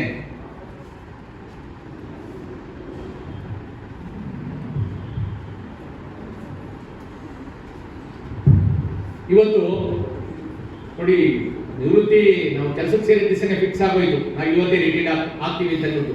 ಅದಕ್ಕಾಗಿ ನಾವೇನು ಚಿಂತೆ ಮಾಡೋ ಅವಶ್ಯಕತೆ ಇಲ್ಲ. ಆದ್ರೆ ನಾವು ನಡೆದು ಬಂದ ಹಾದಿ ಬಹಳ ಸುಮಧುರವಾಗಿತ್ತು ಅಂತ ಹೇಳ್ತಾ ಮಿತ್ರರೇ, ಇವತ್ತು ಈ ಕ್ಷಣಗಳು ಹೇಗಿತ್ತು ಅಂದ್ರೆ ಒಂಥರ ಹೃದಯ ಬೆಂಡ, ಹೃದಯದಲ್ಲಿ ಏನೋ ಒಂದು ಆಗುತ್ತೆ, ಕಣ್ಣಲ್ಲಿ ಮತ್ತು ಮನಸ್ಸಲ್ಲಿ ಒಂದು ರೀತಿ ಸ್ವಲ್ಪ ಕಣ್ಣೀರು ಒದ್ದೆಯಾಗುವಂತ ಒಂದು ಸಂದರ್ಭನೇ. ಆದರೆ ನಾನು ಅದನ್ನೆಲ್ಲ ಆಲ್ರೆಡಿ ನಾನು ಮೀರಿದ್ದೀನಿ. ಈ ಸಂದರ್ಭ ಆಗಿದ್ರು ಕೂಡ ನಾನು ಅದನ್ನ ಹೊರಬಂದಿದ್ದೇನೆ. ಭಾವನೆ ಏನು ಹೇಳ್ತದೆ, ಭಾವನೆಗಳ ಮಹಾಪೂರವೇ ಹರಿದು ಬರುತ್ತಿದೆ, ನೆನಪುಗಳು ಕೈ ಬೀಸಿ ಕರೆಯುತ್ತಿವೆ. ನೀವು ಇಂದು ನನಗೆ ತೋರಿಸುತ್ತಿರುವ ಪ್ರೀತಿ ಅಭಿಮಾನಕ್ಕೆ ನಾನು ಚಿರಋಣಿ. ಪ್ರೀತಿ ನಮ್ಮನ್ನು ಸದಾ ಕಾಡುತ್ತದೆ. ಇಂದಿನ ಈ ಕಾರ್ಯಕ್ರಮ ನನ್ನ ಮನೋಭಿತ್ತಿಯಲ್ಲಿ ಅವಿಸ್ಮರಣೀಯವಾಗಿ ಉಳಿಯುತ್ತದೆ. ನೀವು ತೋರಿದ ಪ್ರೀತಿಗೆ ನಾನು ಯಾವ ರೀತಿ ಋಣಿಯಾಗಿರಬೇಕು ತಿಳಿಯುತ್ತಿಲ್ಲ. ಇಷ್ಟಂತೂ ನಿಜ, ನಿಮ್ಮೆಲ್ಲರಿಗೂ ದೇವರು ಆಯು ಆರೋಗ್ಯ ಕರುಣಿಸಲಿ. ನಿಜ, ನಿಮ್ಮೆಲ್ಲರಿಗೂ ನಿಮ್ಮ ಕುಟುಂಬ ದೇವರ ಅನುಗ್ರಹಕ್ಕೆ ಪಾತ್ರವಾಗಿ ನೆಮ್ಮದಿಯ ಬದುಕನ್ನು ಅನುಭವಿಸಲಿ ಎಂದು ನಾನು ದೈವವನ್ನು ಪ್ರಾರ್ಥಿಸುತ್ತೇನೆ. ಭೇಟಿ ಆಕಸ್ಮಿಕ, ಆಗಲಿಕ್ಕೆ ಅನಿವಾರ್ಯ. ಈ ಎರಡು ಸನ್ನಿವೇಶಗಳ ಮಧ್ಯೆ ನಾವು ರೂಪಿಸಿಕೊಳ್ಳುವ ಬಾಂಧವ್ಯ ಬಹಳ ಮುಖ್ಯ.